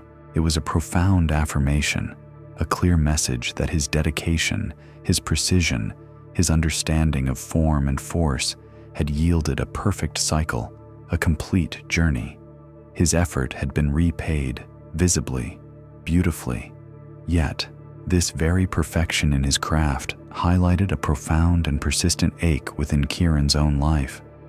For he felt, with a deep and often frustrating certainty, that his own efforts, the daily labors of his heart and hands, never returned to him. They simply flew away. He poured his energy into friendships, into community projects, into cultivating his small plot of land, into nurturing nascent hopes and dreams. He gave of his time, his strength, his quiet intensity, just as he gave to his sticks. But unlike his perfectly balanced creations, his personal endeavors seemed to vanish into the vast, indifferent sky, leaving him with a lingering sense of unrewarded toil, an emptiness where a visible return should have been. He would watch his sticks return, a silent question forming in his mind. Why does this come back, but that does not? Why does the wood obey the laws of return, but my own life's efforts seem to defy them? He would ponder this as he smoothed the grain of a new stick, feeling the subtle curves, searching for the perfect weight distribution. He understood the physics of flight, the aerodynamics of a well-thrown object. He knew that the angle of release, the spin imparted, the very shape of the stick, all contributed to its eventual return. He applied these same principles to his life, albeit unconsciously. He tried to angle his intentions just right, to imbue his actions with the right spin, to shape his efforts perfectly. He was always seeking that elusive balance, that perfect trajectory that would ensure his personal investments, his quiet acts of giving, would circle back to him, bringing with them a tangible reward, a visible affirmation. But they rarely did. He remembered the time he had spent weeks helping a neighbor rebuild a damaged wall after a heavy storm. He had worked tirelessly, his hands aching, his spirit eager to contribute. He had envisioned a sense of shared camaraderie, a visible strengthening of their bond, perhaps even a word of deep thanks, a gesture of reciprocal help in the future. But once the wall was complete, the neighbor had offered a curt nod, a brief, distracted word, and then returned to his own affairs. Kieran's effort, so precise, so dedicated, had flown away, leaving behind only the solid, rebuilt wall, and in Kieran's heart, a subtle disappointment. No return, no discernible echo of his giving. He had lent his strongest bull to a struggling farmer for an entire planting season, expecting nothing in return but the satisfaction of having helped.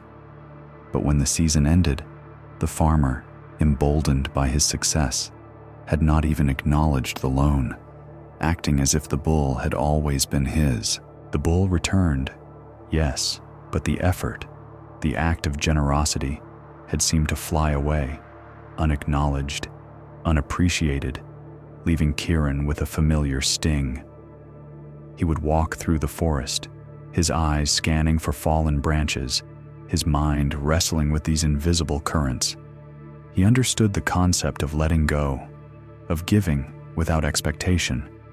He had heard the wise elders speak of such things, but it felt different when it was his efforts, his energy, his precious time that seemed to evaporate without a trace, without a sign, without the satisfying arc of return that his sticks always promised. It was a quiet frustration, a constant yearning for a visible harvest from his sown seeds of effort. He tried different approaches. Perhaps he wasn't throwing his efforts hard enough. He would redouble his commitment, push himself further, hoping that sheer force would compel a return. Perhaps the angle was wrong. He would adjust his expectations, modulate his giving, trying to find that perfect sweet spot where his efforts would inevitably circle back. Perhaps the wood of his life was simply unsuitable, unlike the chosen branches for his sticks. He would scrutinize his intentions, his motivations, searching for any flaw, any imperfection that might cause his good deeds to simply fly away, never to return. The silence of the forest was often his only companion during these internal debates. He would carve and carve and carve, the rhythmic scraping of his tools a soothing balm. Yet his mind would continue its restless pursuit, He could make the wood return. Why couldn't he make his life return what he gave to it? Why did his hard work, his earnest endeavors, often feel like they simply dispersed into the wind, leaving him with nothing but the memory of the effort itself? He carried one of his perfectly balanced throwing sticks always, tucked into his sash. It was a symbol of what was possible, a constant reminder of the visible return he so yearned for in his own existence. He would often run his thumb along its smooth, polished surface, tracing its elegant curves, wishing that his own life's trajectory could be as predictable, as reliably complete as the flight of his returning stick. He was a man of tangible outcomes, of visible results, and the invisible, the unreturned, left him with a subtle, persistent sense of incompleteness, a quiet longing for the circle to close, for the effort to culminate in its rightful, visible reward. He sought that visible return, that clear affirmation, for he feared that without it, his toil was simply unrewarded, lost to the vast, indifferent expanse. And the sticks, in their perfect, graceful arcs, only deepened the silent question in his heart. He stood at the edge of the clearing, the familiar weight of his chosen stick in his hand. This one, carved from a branch of ancient teak, was a masterpiece of balance, its curves honed to perfection, its surface polished to a deep, warm sheen. Kieran felt the promise of its flight, the certainty of its return, humming in his fingertips. He drew a deep breath, the scent of damp earth and distant wood smoke filling his lungs, and with a powerful, practiced motion, he sent the stick soaring. It cut through the air with a soft, confident whistle, a blur against the bright afternoon sky. Higher it climbed, turning gracefully, a testament to the harmony of effort and outcome. Kieran watched its ascent, his eyes following its arc, anticipating the gentle curve that would bring it back. He knew its path, its predictable journey. He waited for the familiar swing, the elegant turn, the satisfying descent that would guide it back to his outstretched hand, just as all his perfectly crafted sticks always did. But it did not return. The stick flew on, further than any he had ever thrown, a dark, diminishing speck against the vast blueness. It soared over the canopy of the tallest trees, a silver glint in the distance, and then, without the expected arc, without the familiar turning, it simply vanished. It did not curve back. It did not descend. It was simply gone. Kieran stood frozen, his arm still extended, his hand open, waiting for a weight that never came. A strange, cold emptiness spread through his chest, a sensation unlike any he had felt before. It was not merely the loss of a stick, even a perfectly crafted one. It was the sudden, jarring absence of an expected return, a shattering of the perfect cycle he had come to rely upon, not just in his craft, but as a metaphor for his very existence. He waited, straining his ears for the rustle of leaves, the soft thud of its landing. He called out, his voice a quiet question to the silent forest, but there was only the whisper of the wind through the leaves and the distant call of a bird. The stick, his most perfect creation, had flown away, and this time it had not come back. The sting of its loss was sharper than he could have imagined. It was not just the wood, but the hours of patient carving, the meticulous balancing, the deep understanding he had poured into its form. It was a piece of him, a part of his dedication, his skill, his very definition of purposeful effort. And now it was simply unreturned. He began to search, not just for an hour or an afternoon, but for days.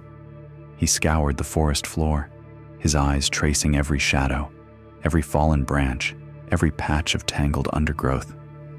He moved with a quiet intensity, his usual focused energy now tinged with a growing desperation.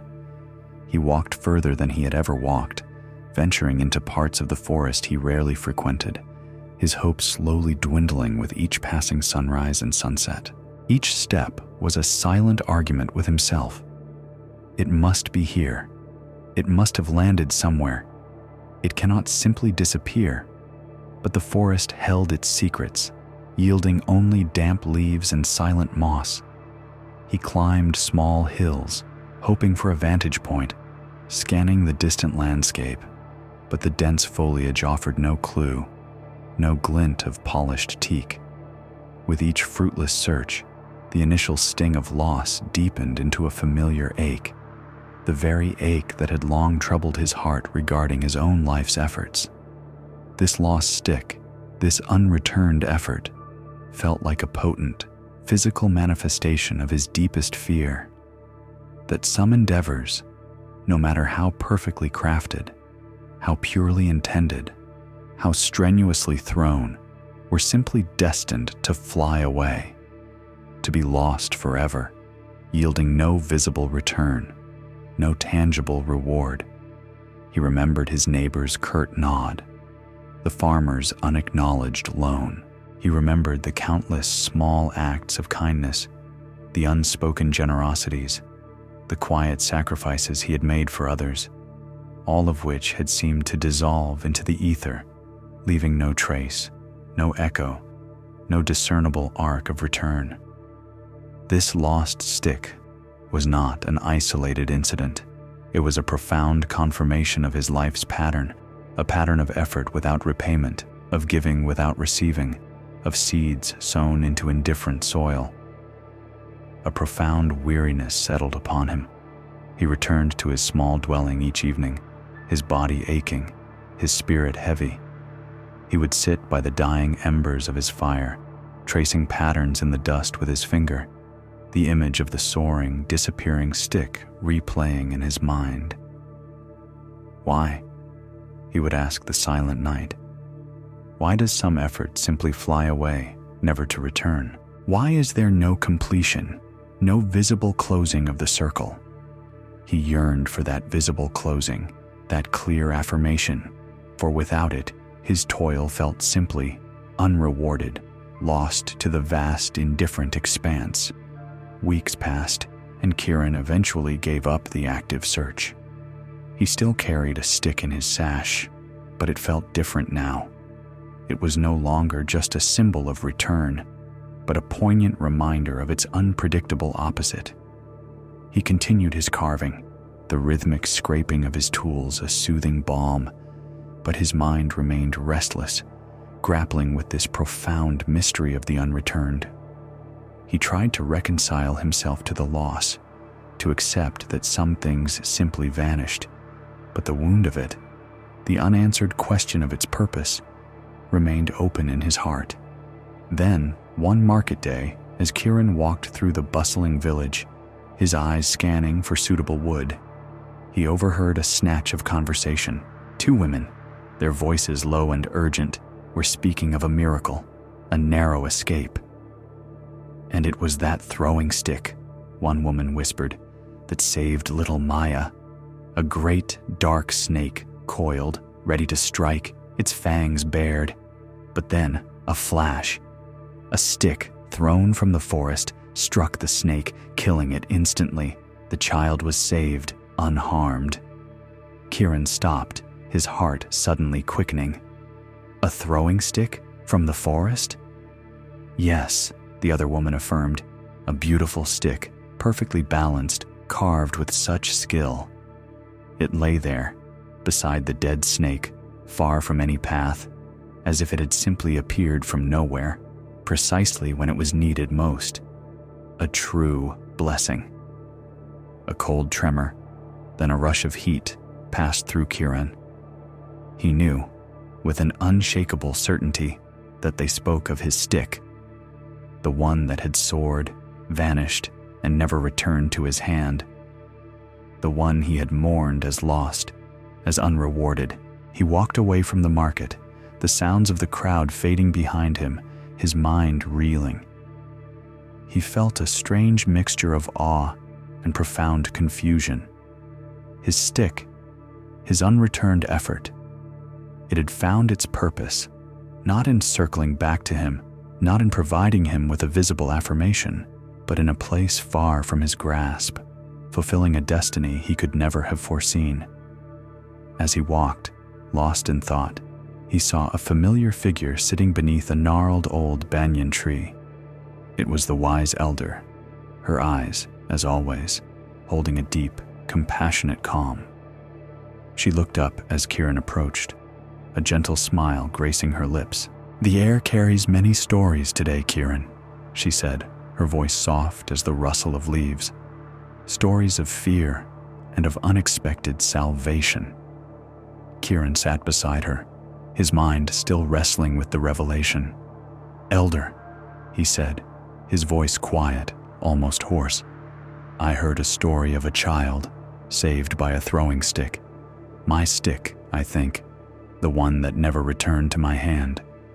The elder nodded slowly. "And what does that tell you, Kieran, of a journey that does not complete its arc back to its beginning?" Kieran paused, struggling to articulate the tangled thoughts in his mind. "It tells me that it was not lost, Elder, not truly lost, but it did not return. I felt its loss, its absence, as a failure of my effort, a confirmation that some things simply fly away without reward." The elder gazed at the distant mountains, her expression serene. "And what if its purpose was fulfilled precisely because it did not return to you? What if its greatest work lay not in closing a visible circle, but in staying where it was needed most, far from your knowing?" Kieran considered her words, the truth of them slowly beginning to unfold within him, like a tightly furled leaf opening to the sun.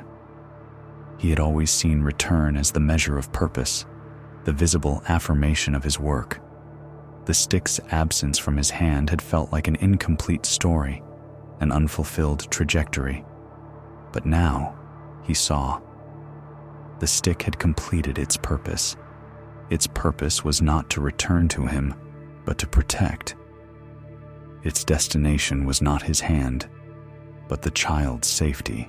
"Its purpose was not for me," Kieran whispered, the realization settling deep within him. Its purpose was for something else entirely, for the child, for its life. The elder nodded, her eyes warm. "Indeed, not all efforts complete their journey by circling back to the one who initiated them. Some efforts, Kieran, fulfill their destiny by flying away, by staying where they are needed most, by becoming a part of a larger, unseen purpose. Their return is not to your hand, but to the flow of life itself, a quiet ripple spreading outwards." Kieran felt a profound shift within him, a loosening of the tight knot of expectation that had long resided in his heart. He had been so focused on the visible return, the tangible reward, that he had failed to see the deeper, often hidden impact of his efforts. His stick, once a symbol of his frustration, now became a powerful teacher. It had not returned, and in its non-return, it had found its truest, most vital purpose. He thought of the wall he had helped rebuild, the bull he had lent. He had measured their success by their visible reciprocation, by the echo they sent back to him. But what if the rebuilt wall was its own purpose, standing strong for the neighbor? What if the bull's loan was its own reward, allowing a farmer to feed his family? These efforts had not returned to him in the way he expected, but they had undoubtedly completed a purpose, a quiet, unseen impact in the world.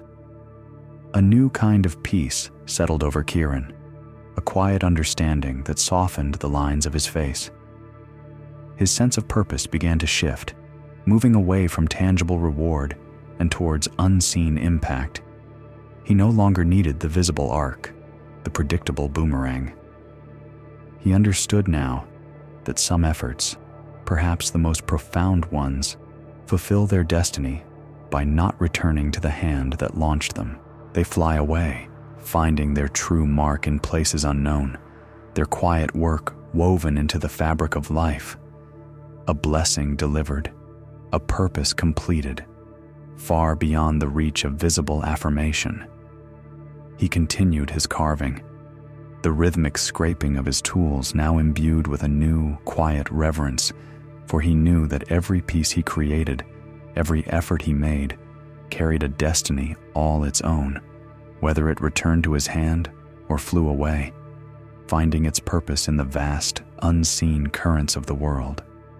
Life's currents, unseen and profound, continued their quiet flow, carrying understanding to those who sought it, even in the most humble of tasks. Far from Kieran's forest paths and the silent flight of his returning sticks, in a small, sun-baked village nestled against the dry, rolling hills, lived Mira. Mira, the dung firekeeper, a woman whose days were spent coaxing warmth from what others considered waste. In this region, where the great forests were distant memories and wood was a precious commodity, Mira's craft was not merely a job. It was the steady pulse of the community's hearths. Each morning, before the sun had fully chased the cool night air, Mira would rise. Her hands, strong and calloused, bore the marks of her tireless work, their texture a testament to countless hours spent gathering, shaping, and tending. Her face, lined with the wisdom of many seasons, held a gentle, enduring warmth, yet her eyes, deep and knowing, often betrayed a flicker of something else, a persistent, quiet coldness within. Mira's days unfolded in a methodical rhythm. First, the gathering. She would walk the dusty paths beyond the village, her gaze sweeping the ground for the dried droppings of cattle and goats. Each piece, once moist and heavy, now brittle and light, was a potential ember, a promise of heat. She would select them carefully, judging their dryness, their density, their silent potential. Then, the shaping. Back in her small, earthen courtyard, she would mix the dung with a little straw and ash, forming them into neat, flattened discs or small, dense bricks. These she would lay out in the sun, turning them periodically, ensuring an even, thorough drying. The sun, a silent partner, slowly drew out the last vestiges of moisture, transforming the organic matter into perfect, slow-burning fuel. Finally, the tending. At the village hearths, Mira would arrange the dried dung, stacking it just so, creating channels for air, nurturing a small spark into a steady, glowing heart. The fires she kept were not roaring infernos, but slow, persistent burns, sending out a gentle, pervasive heat that cooked meals, boiled water, and warmed homes through the cool nights. The air around her fires was always thick with the familiar, earthy scent of wood smoke mingled with the unique, musky aroma of burning dung, a smell that, to the villagers, was the very scent of sustenance, of comfort, of life itself. Mira was skilled, undeniably so. Her touch brought warmth to many, her diligent efforts fueling the quiet heartbeats of the village. Yet, as she watched the smoke curl upwards, as she felt the comforting heat radiate from the glowing embers, a persistent chill resided within her own spirit. She felt that her own life, like the dung she tended, was all waste without warmth. She saw her own efforts, her days spent in quiet service, burning without truly heating, without igniting a deeper, more fulfilling fire within herself. Her spirit, she felt, remained cold, unacknowledged, despite the outward glow she brought to others. She would sit by her own small fire, the orange light flickering on her face, and reflect on this paradox. She was a master of turning the discarded into the essential, of bringing forth warmth from what was deemed worthless. But what of her own inner landscape? What of her own experiences, her own quiet struggles, her own silent burdens?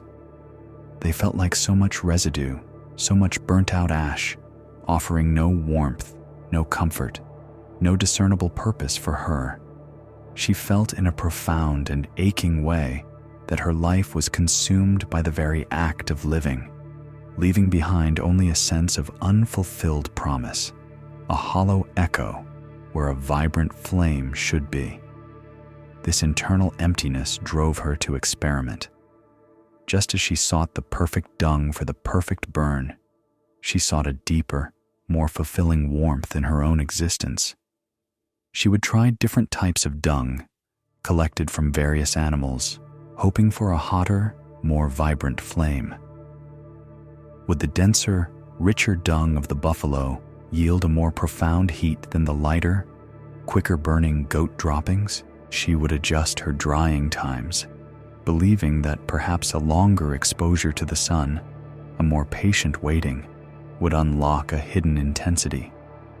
She even tried different methods of stacking, of fanning, of coaxing the embers, always searching for that elusive, deeper warmth, that perfect, sustained glow that seemed to elude her own inner hearth. She meticulously observed the nuances of each burn, the way some dung crumbled too quickly, releasing a brief, sharp heat before fading to gray. The way others held their form, glowing steadily, patiently, for hours. She studied the color of the smoke, the subtle crackle of the flame, seeking a secret, a hidden truth that might apply not just to her fires, but to her own life's slow, persistent burn. Could she not, like the dung, be transformed into something vital, something truly warm and acknowledged? Could her own waste, her perceived insignificance, truly become a source of sustained comfort, not just for others, but for herself? But despite her tireless efforts, her careful observations, and her quiet experiments, the deep coldness within Mira remained.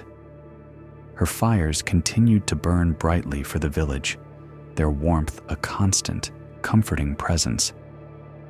Yet her own spirit felt like a hearth that had never truly caught fire, a pile of prepared fuel waiting for a spark that never came. She was resourceful, persistent, a pillar of quiet resilience for her community. But within her, the sense of unfulfilled purpose, the quiet ache of a life burning without true warmth, lingered like the lingering smoke after a fire has died, a subtle reminder of what was not, what had not yet been.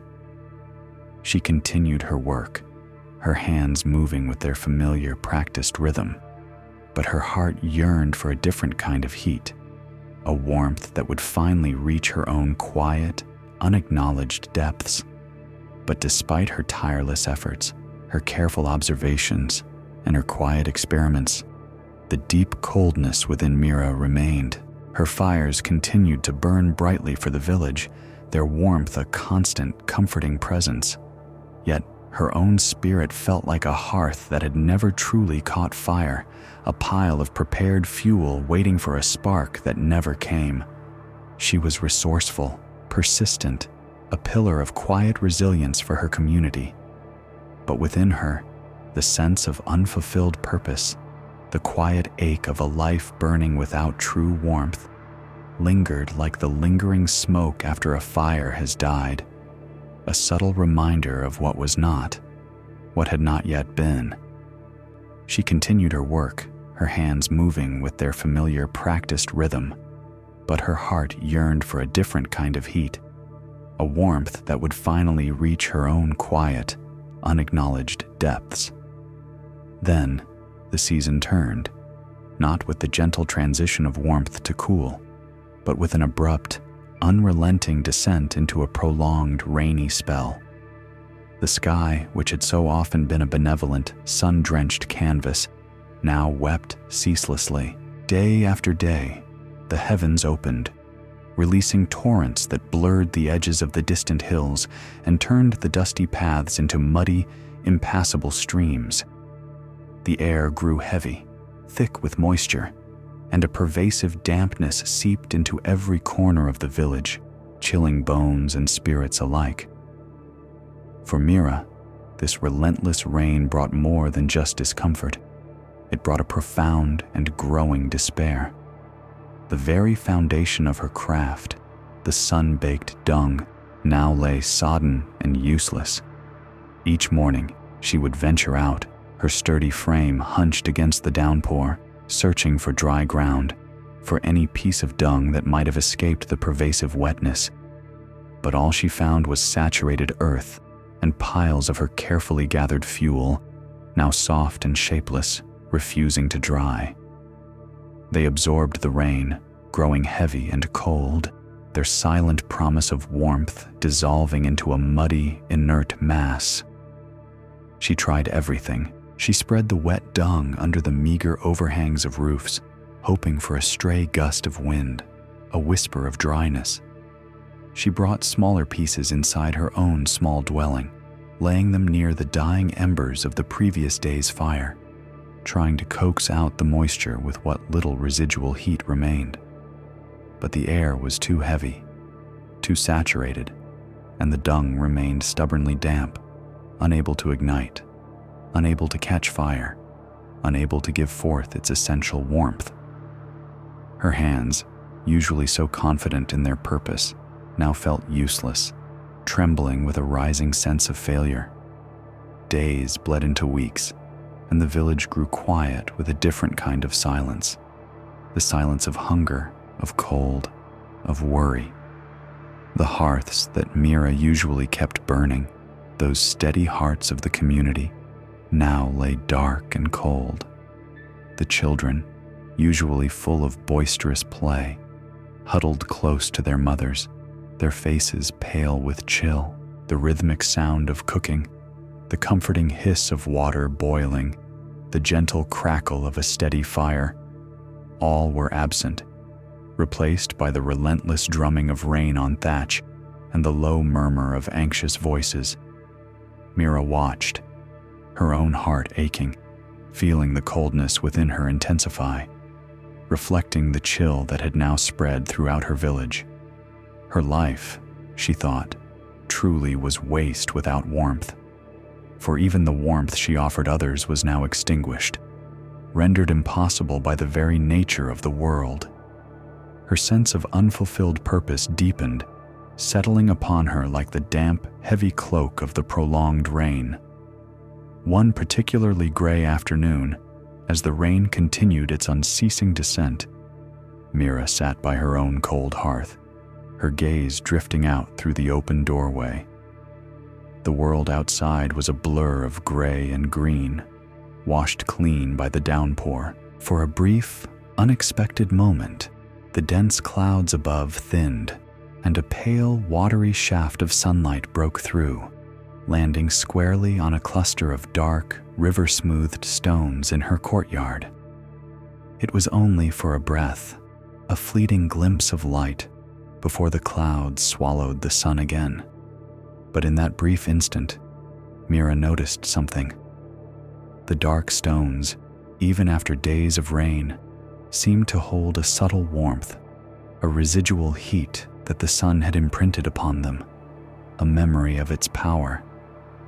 She looked at the stones, then at her cold hearth, then back at the stones again.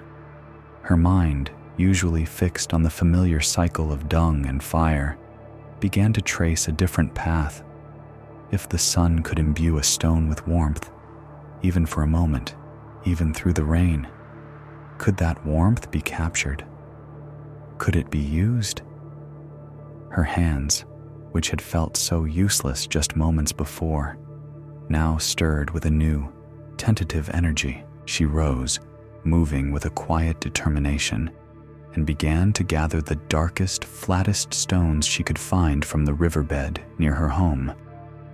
She carefully wiped them clean of mud and debris, arranging them around her cold hearth. Then, with a flicker of hope, she built a small, temporary enclosure from larger stones and thatch, creating a space where, if the sun were to break through again, even for a short while, its rays might be concentrated upon her chosen cooking stones. The next morning, though the rain still fell, it was softer, a gentle drizzle rather than a downpour. And for a few precious hours, the clouds parted just enough to allow the sun's pale light to touch the earth. Mira watched, her breath held, as the stones she had gathered slowly, imperceptibly, began to absorb the light, to gather the sun's faint warmth.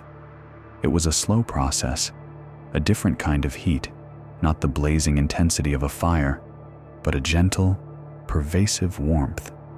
Deep within the heart of the stone, she learned to test them with the back of her hand, feeling for that subtle rise in temperature. When she judged them ready, she carefully placed a flat, heated stone into a shallow earthenware pot. On top, she placed a smaller, similarly warmed stone.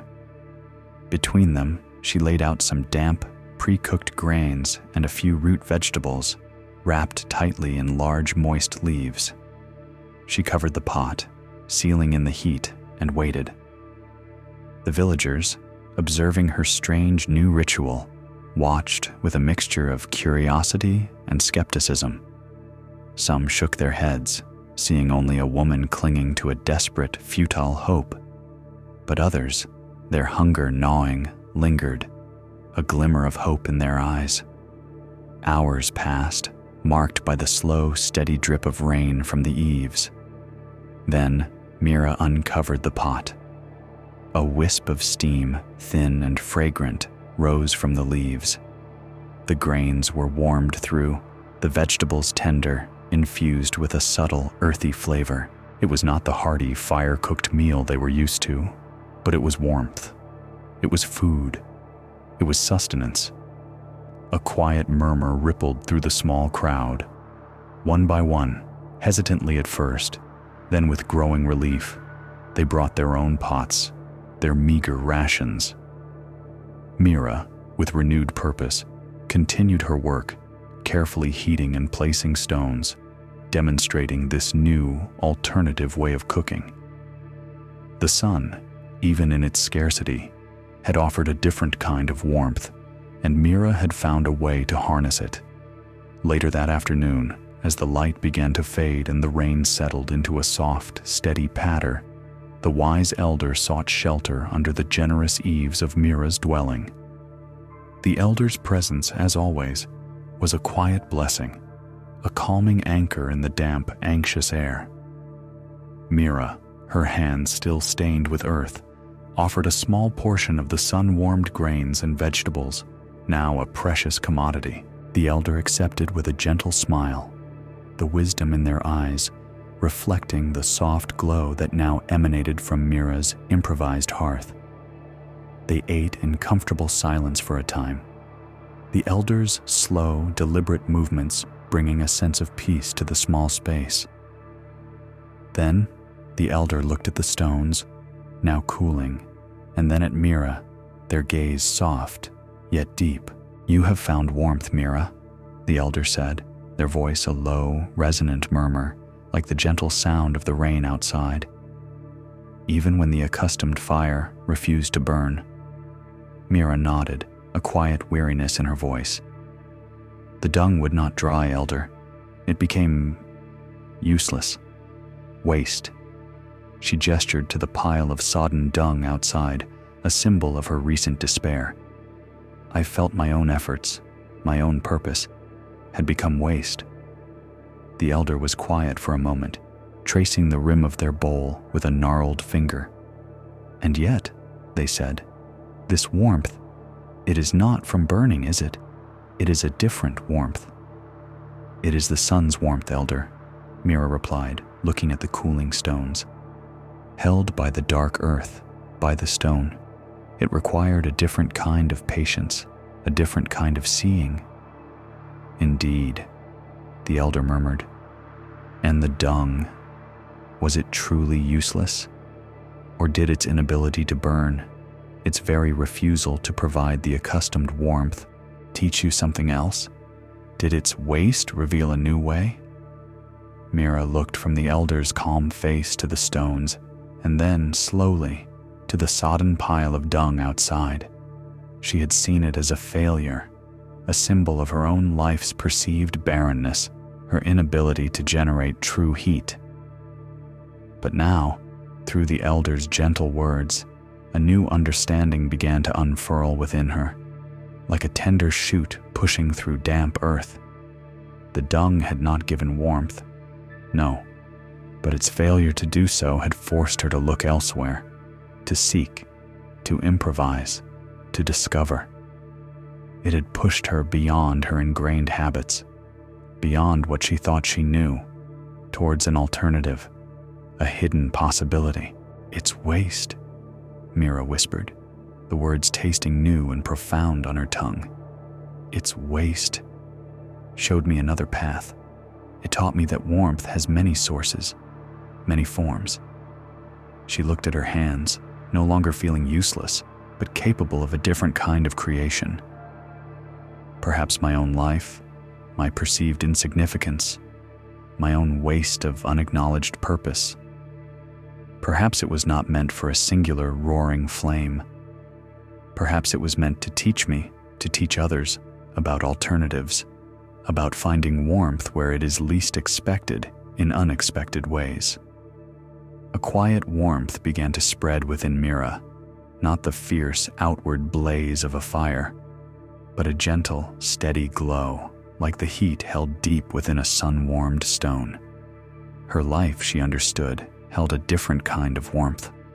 It was a warmth born not of burning away, but of discovering new possibilities, of adapting, of revealing hidden resources when old ways failed. Her waste was not waste at all. It was a teacher, a guide, an unexpected path to a profound and enduring heat. And in that quiet understanding, as the rain continued its soft song outside, Mira felt her own spirit, at last, begin to warm. From the gentle warmth of sun-heated stones, our path now leads to a quieter, more solitary corner of this land, to a place where stillness is not just a preference, but a necessity. Here, amidst the rustling dry grasses and the sun-baked rocks, lives Nakul, the scorpion venom milker. His dwelling is simple, built low against a rise of earth, almost hidden from the wind, its thick walls keeping out both the searing heat of the day and the biting chill of the night. Inside, the air is cool and dry, carrying a faint earthy scent, perhaps of the desert itself, or of the small, contained lives he tends. Nakul is a man forged by precision, his every movement a testament to profound control. He moves with a quiet grace, his bare feet making no sound on the packed earth floor of his workroom. His hands, lean and strong, are remarkably steady, betraying no tremor, no hesitation, even when they hold the very edge of danger. His eyes, sharp and watchful, miss nothing, absorbing every subtle shift in the world around him, every minute detail of the creatures that are his life's work. For Nakul, life unfolds in the careful dance between peril and protection. His days are dedicated to the meticulous extraction of venom from scorpions, a dangerous task, yet one that yields life-saving anti-venoms for the villagers. He works with a quiet, almost meditative focus, each breath measured, each gesture deliberate. He knows the temperament of each scorpion, the subtle twitch of a leg, the slight arch of a tail, the almost imperceptible shift in its readiness to strike. He handles the creatures with a profound respect, a silent understanding of their inherent power, of the thin line between their destructive potential and their capacity for healing. He sits on a low stool, a small clear glass vial waiting. From a sturdy wooden box, he carefully selects a scorpion, its dark body gleaming faintly in the filtered light. With a pair of long, finely crafted wooden tongs, he gently lifts the creature, holding it just so, ensuring its safety and his own. The scorpion, perhaps sensing the practiced hand, remains relatively still, its tail poised, but not yet agitated. Nakul then positions the tiny stinger over the opening of the vial, applying the most delicate pressure to the scorpion's body. Slowly, a minuscule drop of clear, viscous venom appears at the tip of the stinger, shimmering like a jewel. He waits, his breath held, for the drop to release, to fall cleanly into the waiting glass. This process is repeated many times throughout the day, a rhythm of stillness and precision, of danger contained and transformed. Each tiny drop, gathered with such care, holds the promise of medicine, a shield against the very poison it once was. Nakul, the master of this delicate alchemy, understands, perhaps more than anyone, the paradox of healing found within harm. He sees how the concentrated essence of a scorpion's strike, when properly handled, diluted, and understood, can become a balm, a cure, a restoration of life. And yet, despite this mastery over the venom of others, Nakul carried a deeper, more insidious poison within himself. He felt his own internal venom, his anger, his sharp reactions, the coiled tension that sometimes tightened his jaw, only poisoned. It never healed. It never transformed into medicine. Instead, it felt like a corrosive force, burning within him, lashing out unexpectedly, leaving behind only regret and the bitter taste of self-reproach. He saw how easily a harsh word, a frustrated sigh, a quick, unthinking judgment could sting, could leave a lasting mark, much like the scorpion's bite. But unlike the venom he carefully collected, his own inner poison seemed to offer no possibility of anti-venom, no path to healing. It simply festered, making him feel controlled by the very emotions he so desperately wished to master. Nakul observed his own reactions with the same keen, analytical eye he used for his scorpions. He recognized the triggers, the careless chatter of a passing merchant, the broken promise of a supplier, the inefficiency of a tool. Each small irritation, like a tremor in the earth, would stir the slumbering anger within him, causing it to coil, to rise, ready to strike. He would feel his muscles tense, his breath quicken, his mind sharpen with cutting words. But unlike the controlled release of venom into a vial, his own inner poison felt like an uncontrolled overflow, spilling out and causing damage he later regretted. He yearned for his internal landscape to mirror the controlled environment of his workroom. He tried to apply the lessons of his craft to his own heart. If the venom could be diluted, perhaps his anger could be too. He would spend hours in quiet contemplation, attempting to dilute his frustrations with reason, to process his emotions differently, as if they were raw, dangerous materials needing careful handling. He tried to release his anger in small, controlled doses, like drops of venom, hoping that by acknowledging it, by understanding its source, he could transform it into something useful, something that might even protect him or others in a healthy way. He would practice silence when he felt the sting of irritation, holding his tongue, trying to contain the sharp word before it escaped. He would walk alone into the arid landscape, breathing deeply, attempting to release the tension that gathered in his shoulders, in the pit of his stomach. He would try to rationalize his frustrations, to understand the root cause, dissecting his feelings with the same patient, methodical approach he used to identify a scorpion species. He hoped that through this careful observation and contained release, his inner poison might, at last, become something else, something less destructive, something akin to the medicine he so diligently created. But it was a struggle, a constant, wearying battle. The anger, the frustration, the sharp reactions felt so deeply ingrained, so much a part of his very being. They did not seem to dilute. They did not seem to transform. They simply lingered, a subtle burning beneath the surface, a constant reminder of his perceived failure to master himself. Even as he mastered the deadliest creatures of the desert, he saw the scorpions, dangerous as they were, as beings of pure, unadulterated purpose, their venom for defense, for survival. But his own anger felt purposeless, a mere outpouring of destructive energy. Nakul often wondered if he was destined to be a vessel of poison, even as he created medicine. He desired, more than anything, to find a way for his own inner fire, his own intensity, to serve a higher purpose, to heal rather than harm.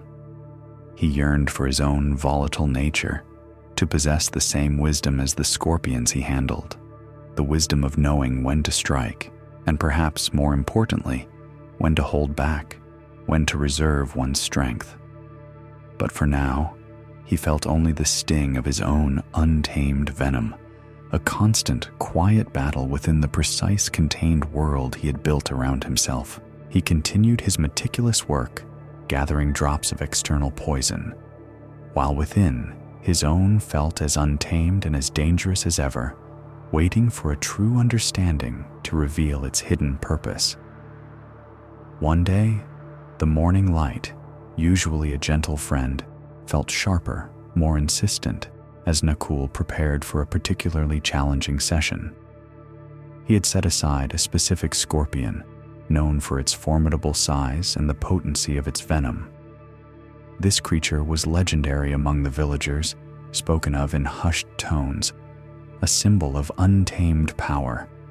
Its sting, they said, was swift and merciless, its poison a burning fire. Nakul approached it with his usual quiet reverence, but also with a heightened sense of caution, an acknowledgement of the raw, untamed energy contained within its segmented body. He knew this scorpion, had observed it for weeks, seeing its quickness, its readiness to defend, its unwavering commitment to its own survival. He expected a fierce resistance, a quick, almost eager strike. He prepared himself, his mind already anticipating the precise movements required to safely gather its formidable gift, its potent medicine. But this morning, something was different. As Nakul gently coaxed the scorpion from its dark resting place, it moved with a strange, uncharacteristic stillness. Its legs scuttled, but slowly, without the usual agitated tremor.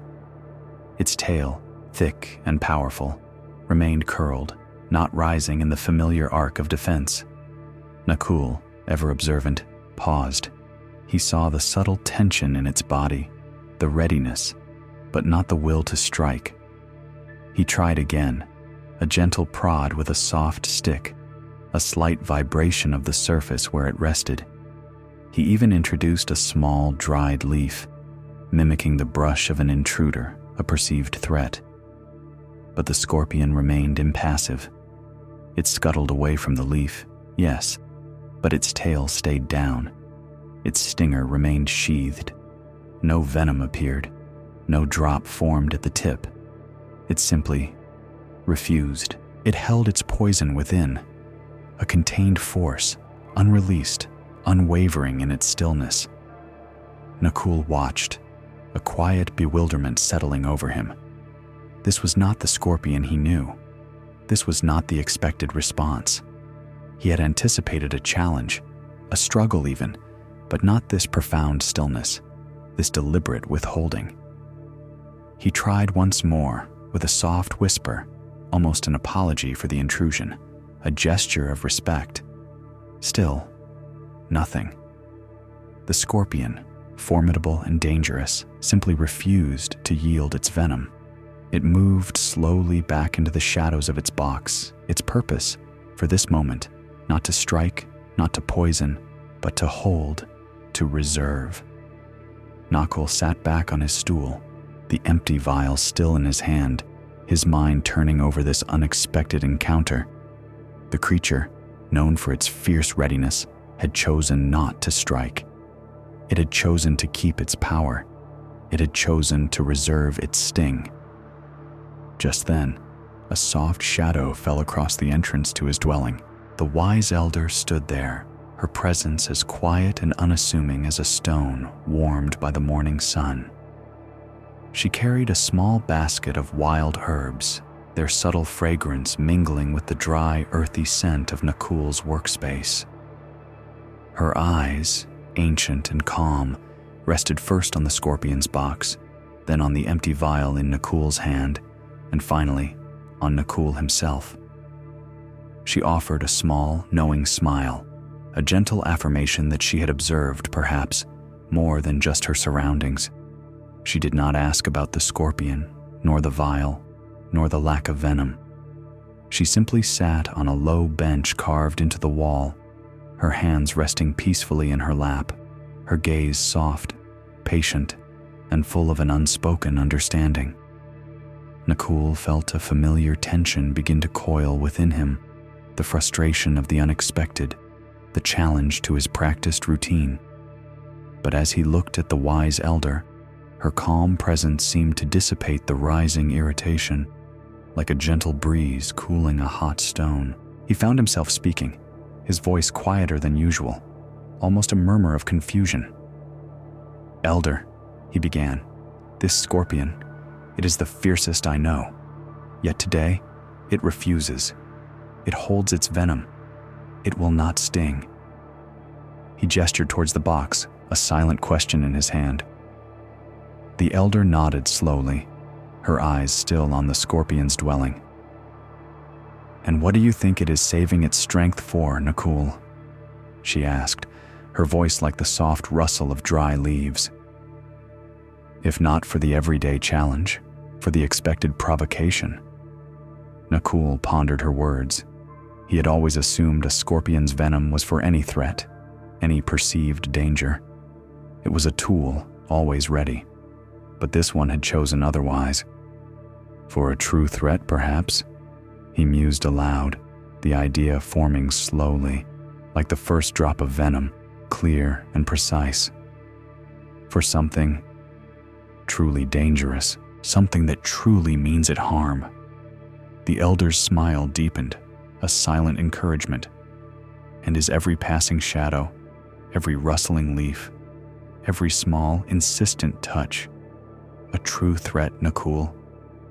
Her words hung in the air, gentle yet profound. Nakul looked down at his own hands, the hands that had so carefully, so precisely, milked so many scorpions.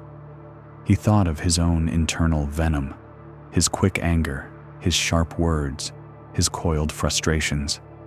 He remembered how often those reactions would sting, not at a true enemy, but at a passing shadow, a rustling leaf, the careless chatter, the broken promise, the inefficient tool.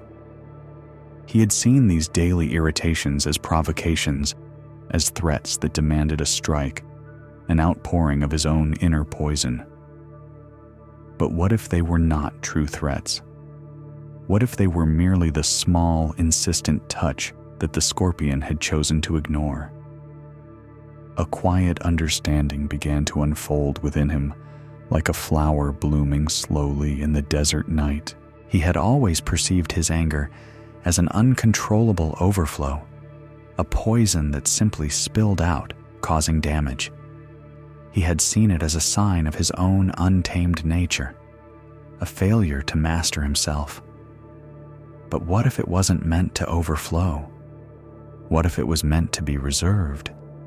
What if his inner fire, his intensity, his sharp reactions were not a constant, destructive flood, but a potent, concentrated force, meant to be held back, to be contained, for moments of genuine danger, for true threats that required his full, protective strength?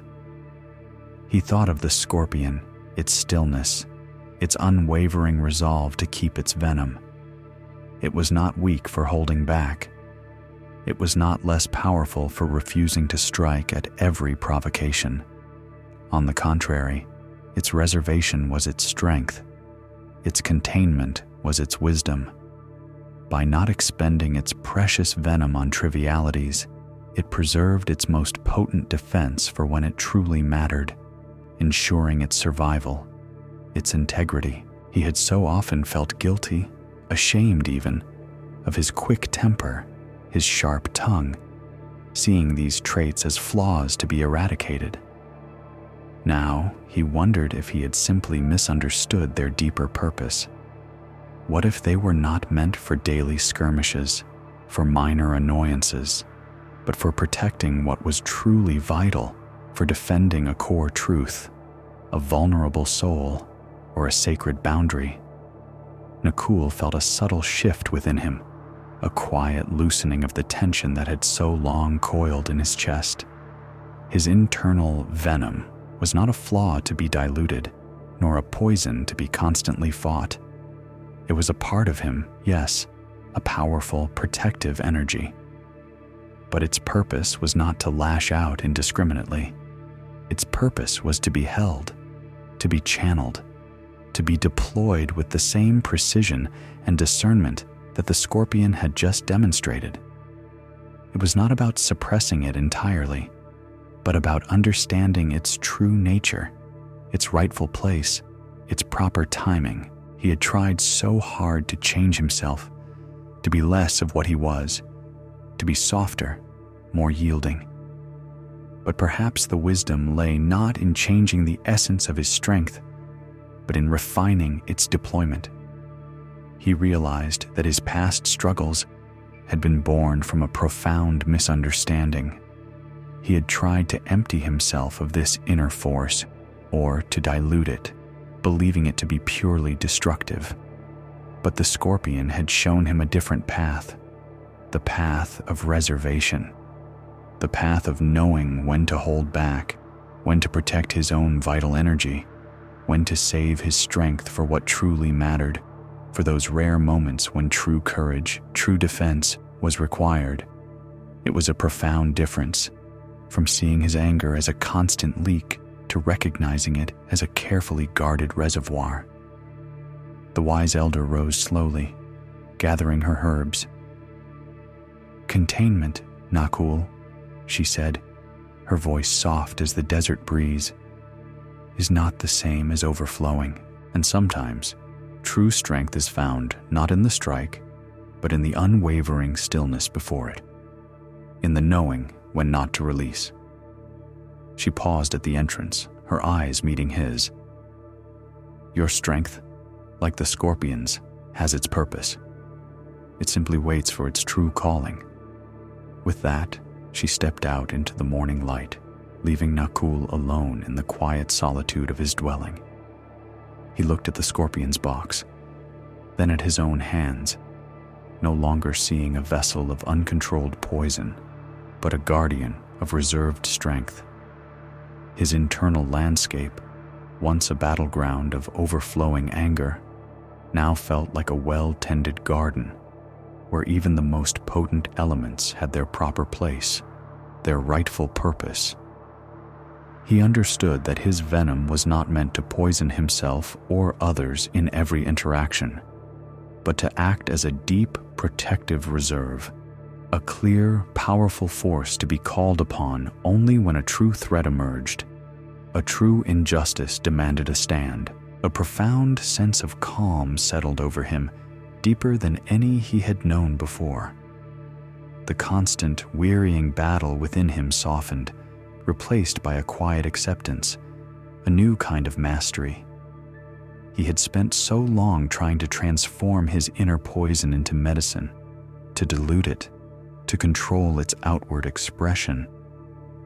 But the scorpion, and the elder's gentle wisdom, had shown him that perhaps the most potent medicine was not in its transformation, but in its wise reservation, in its knowing when to stay still, in its understanding of true threats, and in its quiet, unwavering strength held in perfect balance, ready for its true purpose, but never wasted. The quiet solitude of Nakul's dwelling settled like dust after a long journey, a new landscape of understanding unfolding within him. But in the world beyond, life continued its varied rhythm, and for Suresh, the rhythm was one of constant ascent.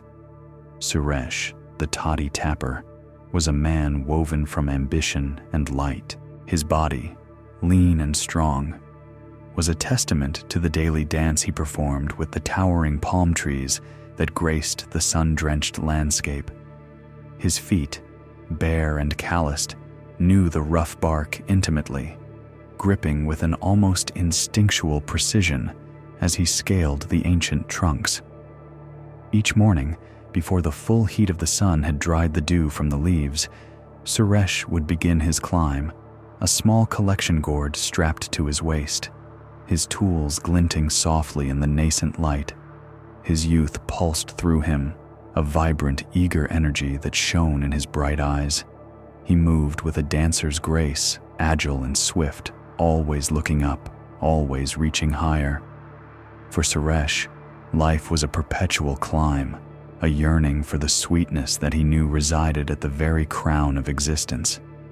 He sought the purest sap, the most potent toddy, convinced that true sweetness, the kind that truly nourished the soul, lay only at the highest points, untouched by the dust and turmoil of the ground below. He believed in effort, in the unwavering upward trajectory. He tapped the palms with practiced skill, his cuts precise, his gourds positioned to catch every precious drop. But despite his diligence, despite his relentless striving, a subtle frustration lingered within him, a shadow that sometimes crossed his eager face. He felt that life's deepest, most profound sweetness remained perpetually out of reach, always just beyond his grasp, shimmering like a mirage at the very apex of the tallest palm. He would climb, higher than others dared, pushing his body, testing his limits. He would seek out the most majestic palms, those that scraped the very sky, convinced that their elevation held the secret to a sweeter yield. He would experiment with different tapping methods, believing that a new angle, a deeper cut, a different time of day would finally unlock the elusive abundance. But still, the subtle longing persisted, a whisper in his heart that told him he had not yet found the sweetness, the kind that truly satisfied, that truly made life feel complete. He watched the toddy trickle into his gourds, a pale, milky liquid, fragrant and potent. He knew it was good, that it brought joy and sustenance to his village. But for himself, it felt like a sweetness earned through arduous toil, a reward for the climb rather than an inherent, effortless gift. He imagined a sweetness that simply was, a boundless fount that flowed freely, not one that required constant, straining ascent. He yearned for an ease, a grace, that his own life seemed to deny him. His ambition was not born of greed, but of a profound desire for fulfillment. He saw the world as a ladder, and he was determined to reach its highest rung, believing that only there would he discover the true essence of life's most precious delights. He observed the other toddy tappers, content with their regular hauls, their moderate climbs. He respected their contentment, but he could not emulate it. His spirit pulled him ever upwards, a constant, gentle tug towards the perceived pinnacle of sweetness. Sometimes, as the sun began its slow descent, painting the sky in hues of orange and purple, Suresh would sit atop a particularly tall palm, his legs dangling, the vast world spread beneath him. He would gaze at the distant mountains, at the winding river, at the tiny flickering lights of his village. From this height, all seemed small, all seemed distant, and even here, at the peak of his physical exertion, the sweetness he collected, though potent, felt finite, a temporary reward for a ceaseless effort. He still felt that true sweetness, the kind that permeated everything, the kind that filled the very air, was somewhere beyond even this highest vantage point. He considered the journey of the sap itself, drawn from the earth, through the trunk, to the fronds, then collected back down. It was a journey of ascent and descent, but he focused only on the ascent, on the tapping at the top. He saw the palm as a symbol of his own life, a strong, rooted entity reaching for the heavens, and he, Suresh, was its most ardent climber, determined to extract its ultimate gift. His frustration was a quiet one, a patient disappointment. He never outwardly complained, never expressed his yearning to others. It was a private quest, an internal striving that fueled his every climb. He believed that if he just climbed a little higher, found a slightly different palm, worked a little harder, the sweetness he craved, the complete, unadulterated essence of life's bounty, would finally reveal itself. He imagined it as a golden drop, suspended just out of reach, waiting for his ultimate effort, his final, perfect ascent. He understood the concept of letting go, of acceptance, of finding peace in the present moment. He had heard the gentle wisdom whispered in the village, seen it in the quiet smiles of the elders. But for him, the sweetness of life felt like a goal, a reward that must be earned through diligent, upward striving.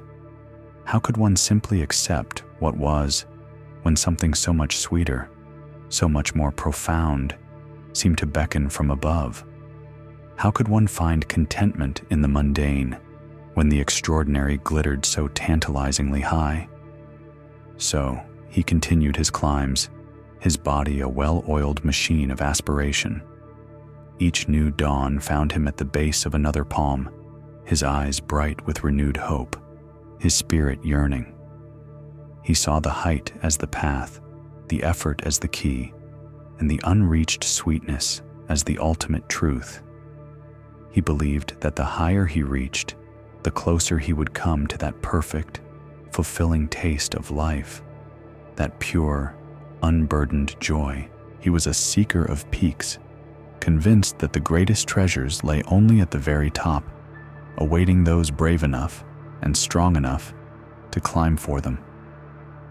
His life was a testament to upward striving, a constant, hopeful ascent towards a sweetness he was certain resided just beyond the highest leaf, just out of his eager reach.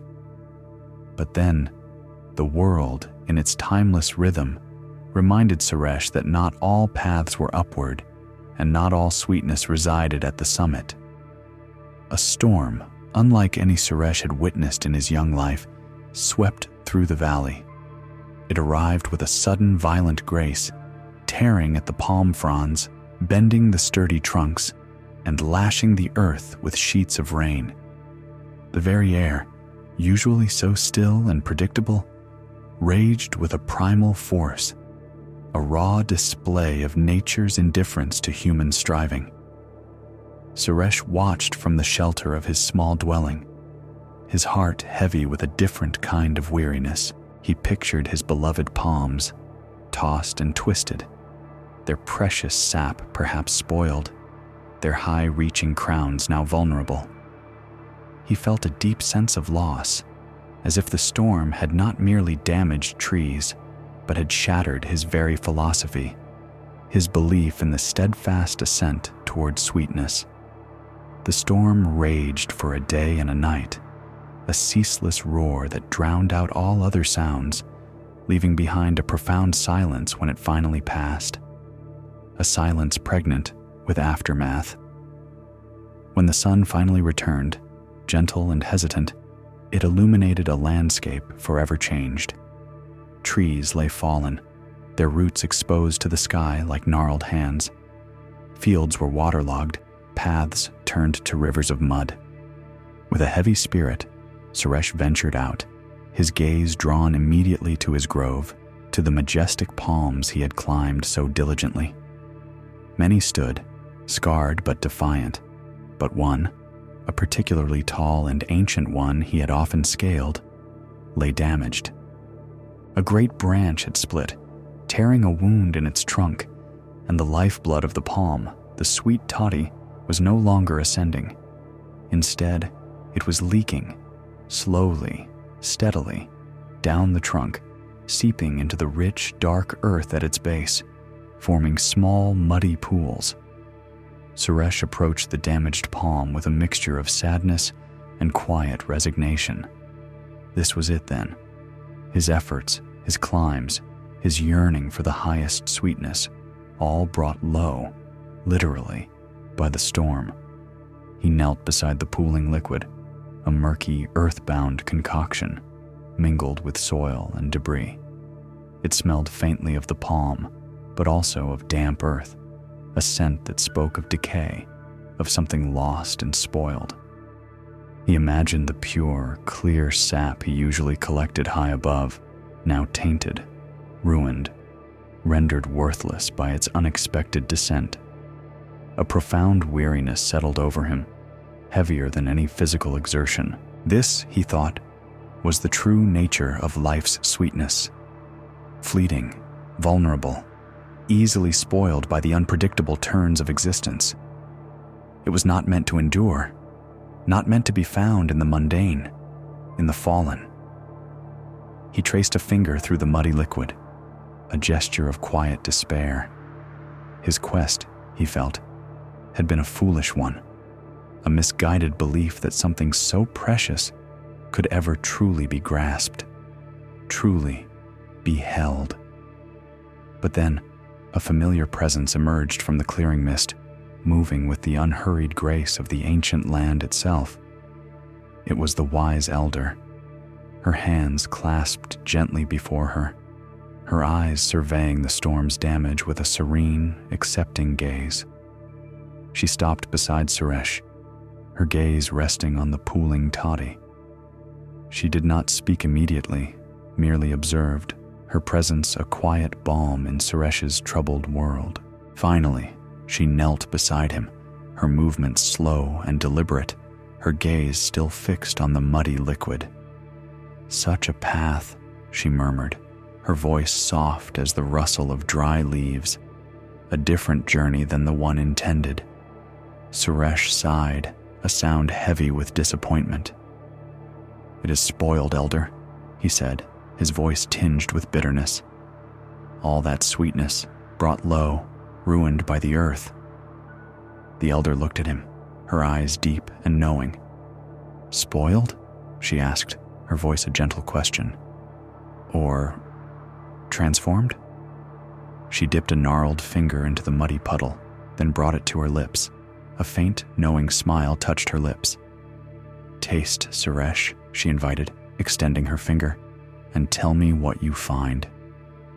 Suresh hesitated. He expected the taste of mud, of disappointment, of the sourness of wasted effort.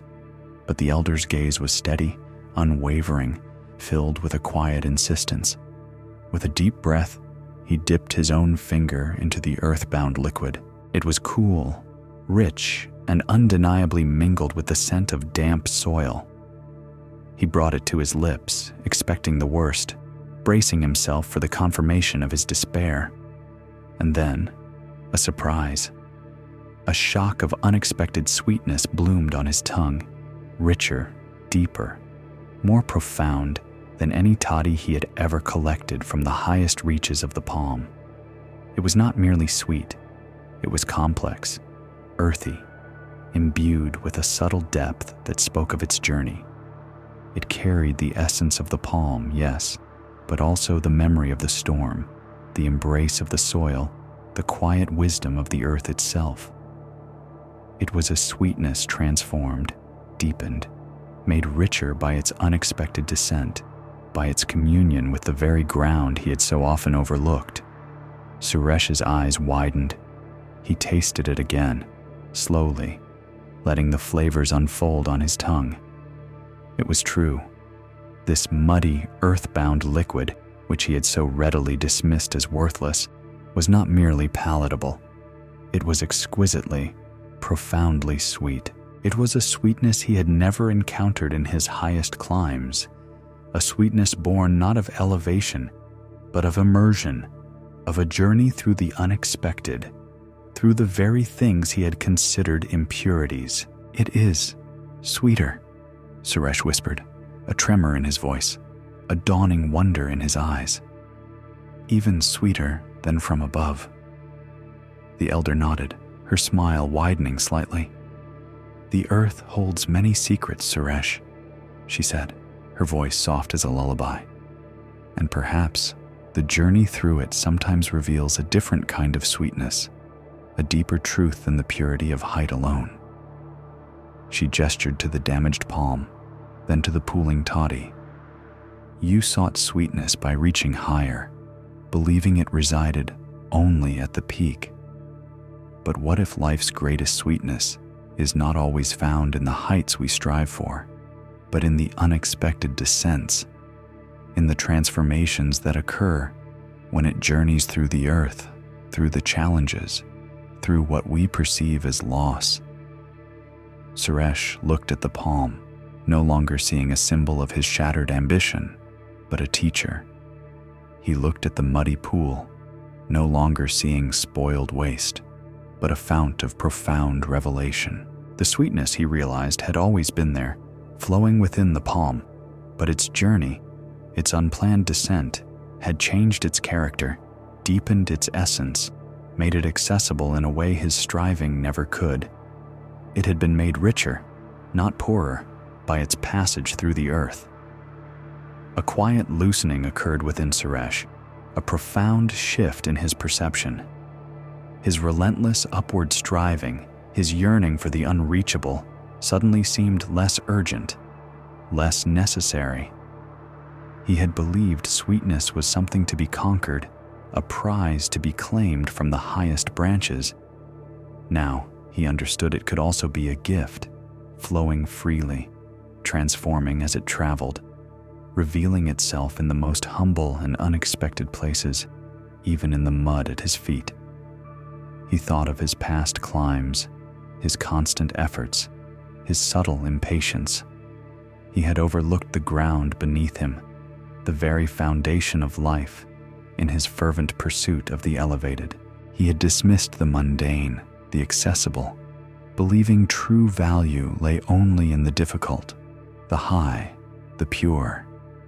But this sweetness, this transformed sweetness, was a testament to the richness found in embracing the whole journey, not just the ascent. Suresh looked at the wise elder, his heart filled with a new kind of gratitude, a peaceful acceptance that had eluded him for so long. He understood now that wisdom, like sweetness, was not always about grand pronouncements or arduous climbs. It was about observation, about patience, about seeing the profound in the ordinary, the sacred in the seemingly spoiled. It was about recognizing that life's unexpected turns, its storms and its descents, were not always hindrances, but often pathways to deeper, richer truths. He stood, his gaze sweeping across his grove, across the scarred but enduring palms. He saw them with new eyes, not just as sources to be tapped, but as living metaphors for life itself, rooted in the earth, reaching for the sky, and constantly, beautifully transforming.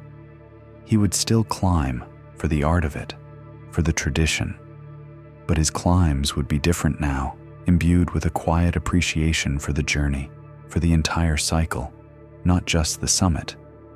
He imagined the sweetness flowing not just upwards, but downwards, inwards, permeating everything.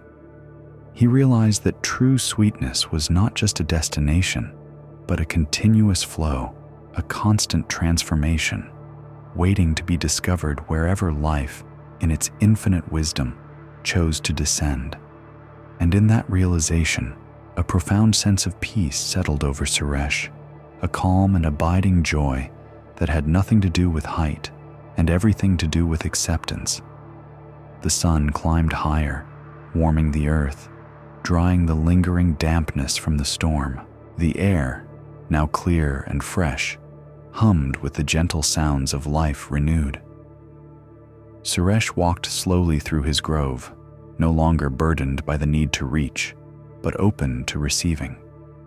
He knew that the quiet wisdom of daily things, of palms and earth and unexpected descents, had finally unveiled itself, not as a peak to be conquered, but as a boundless flow, accessible to all who simply learn to taste, to see, and to understand.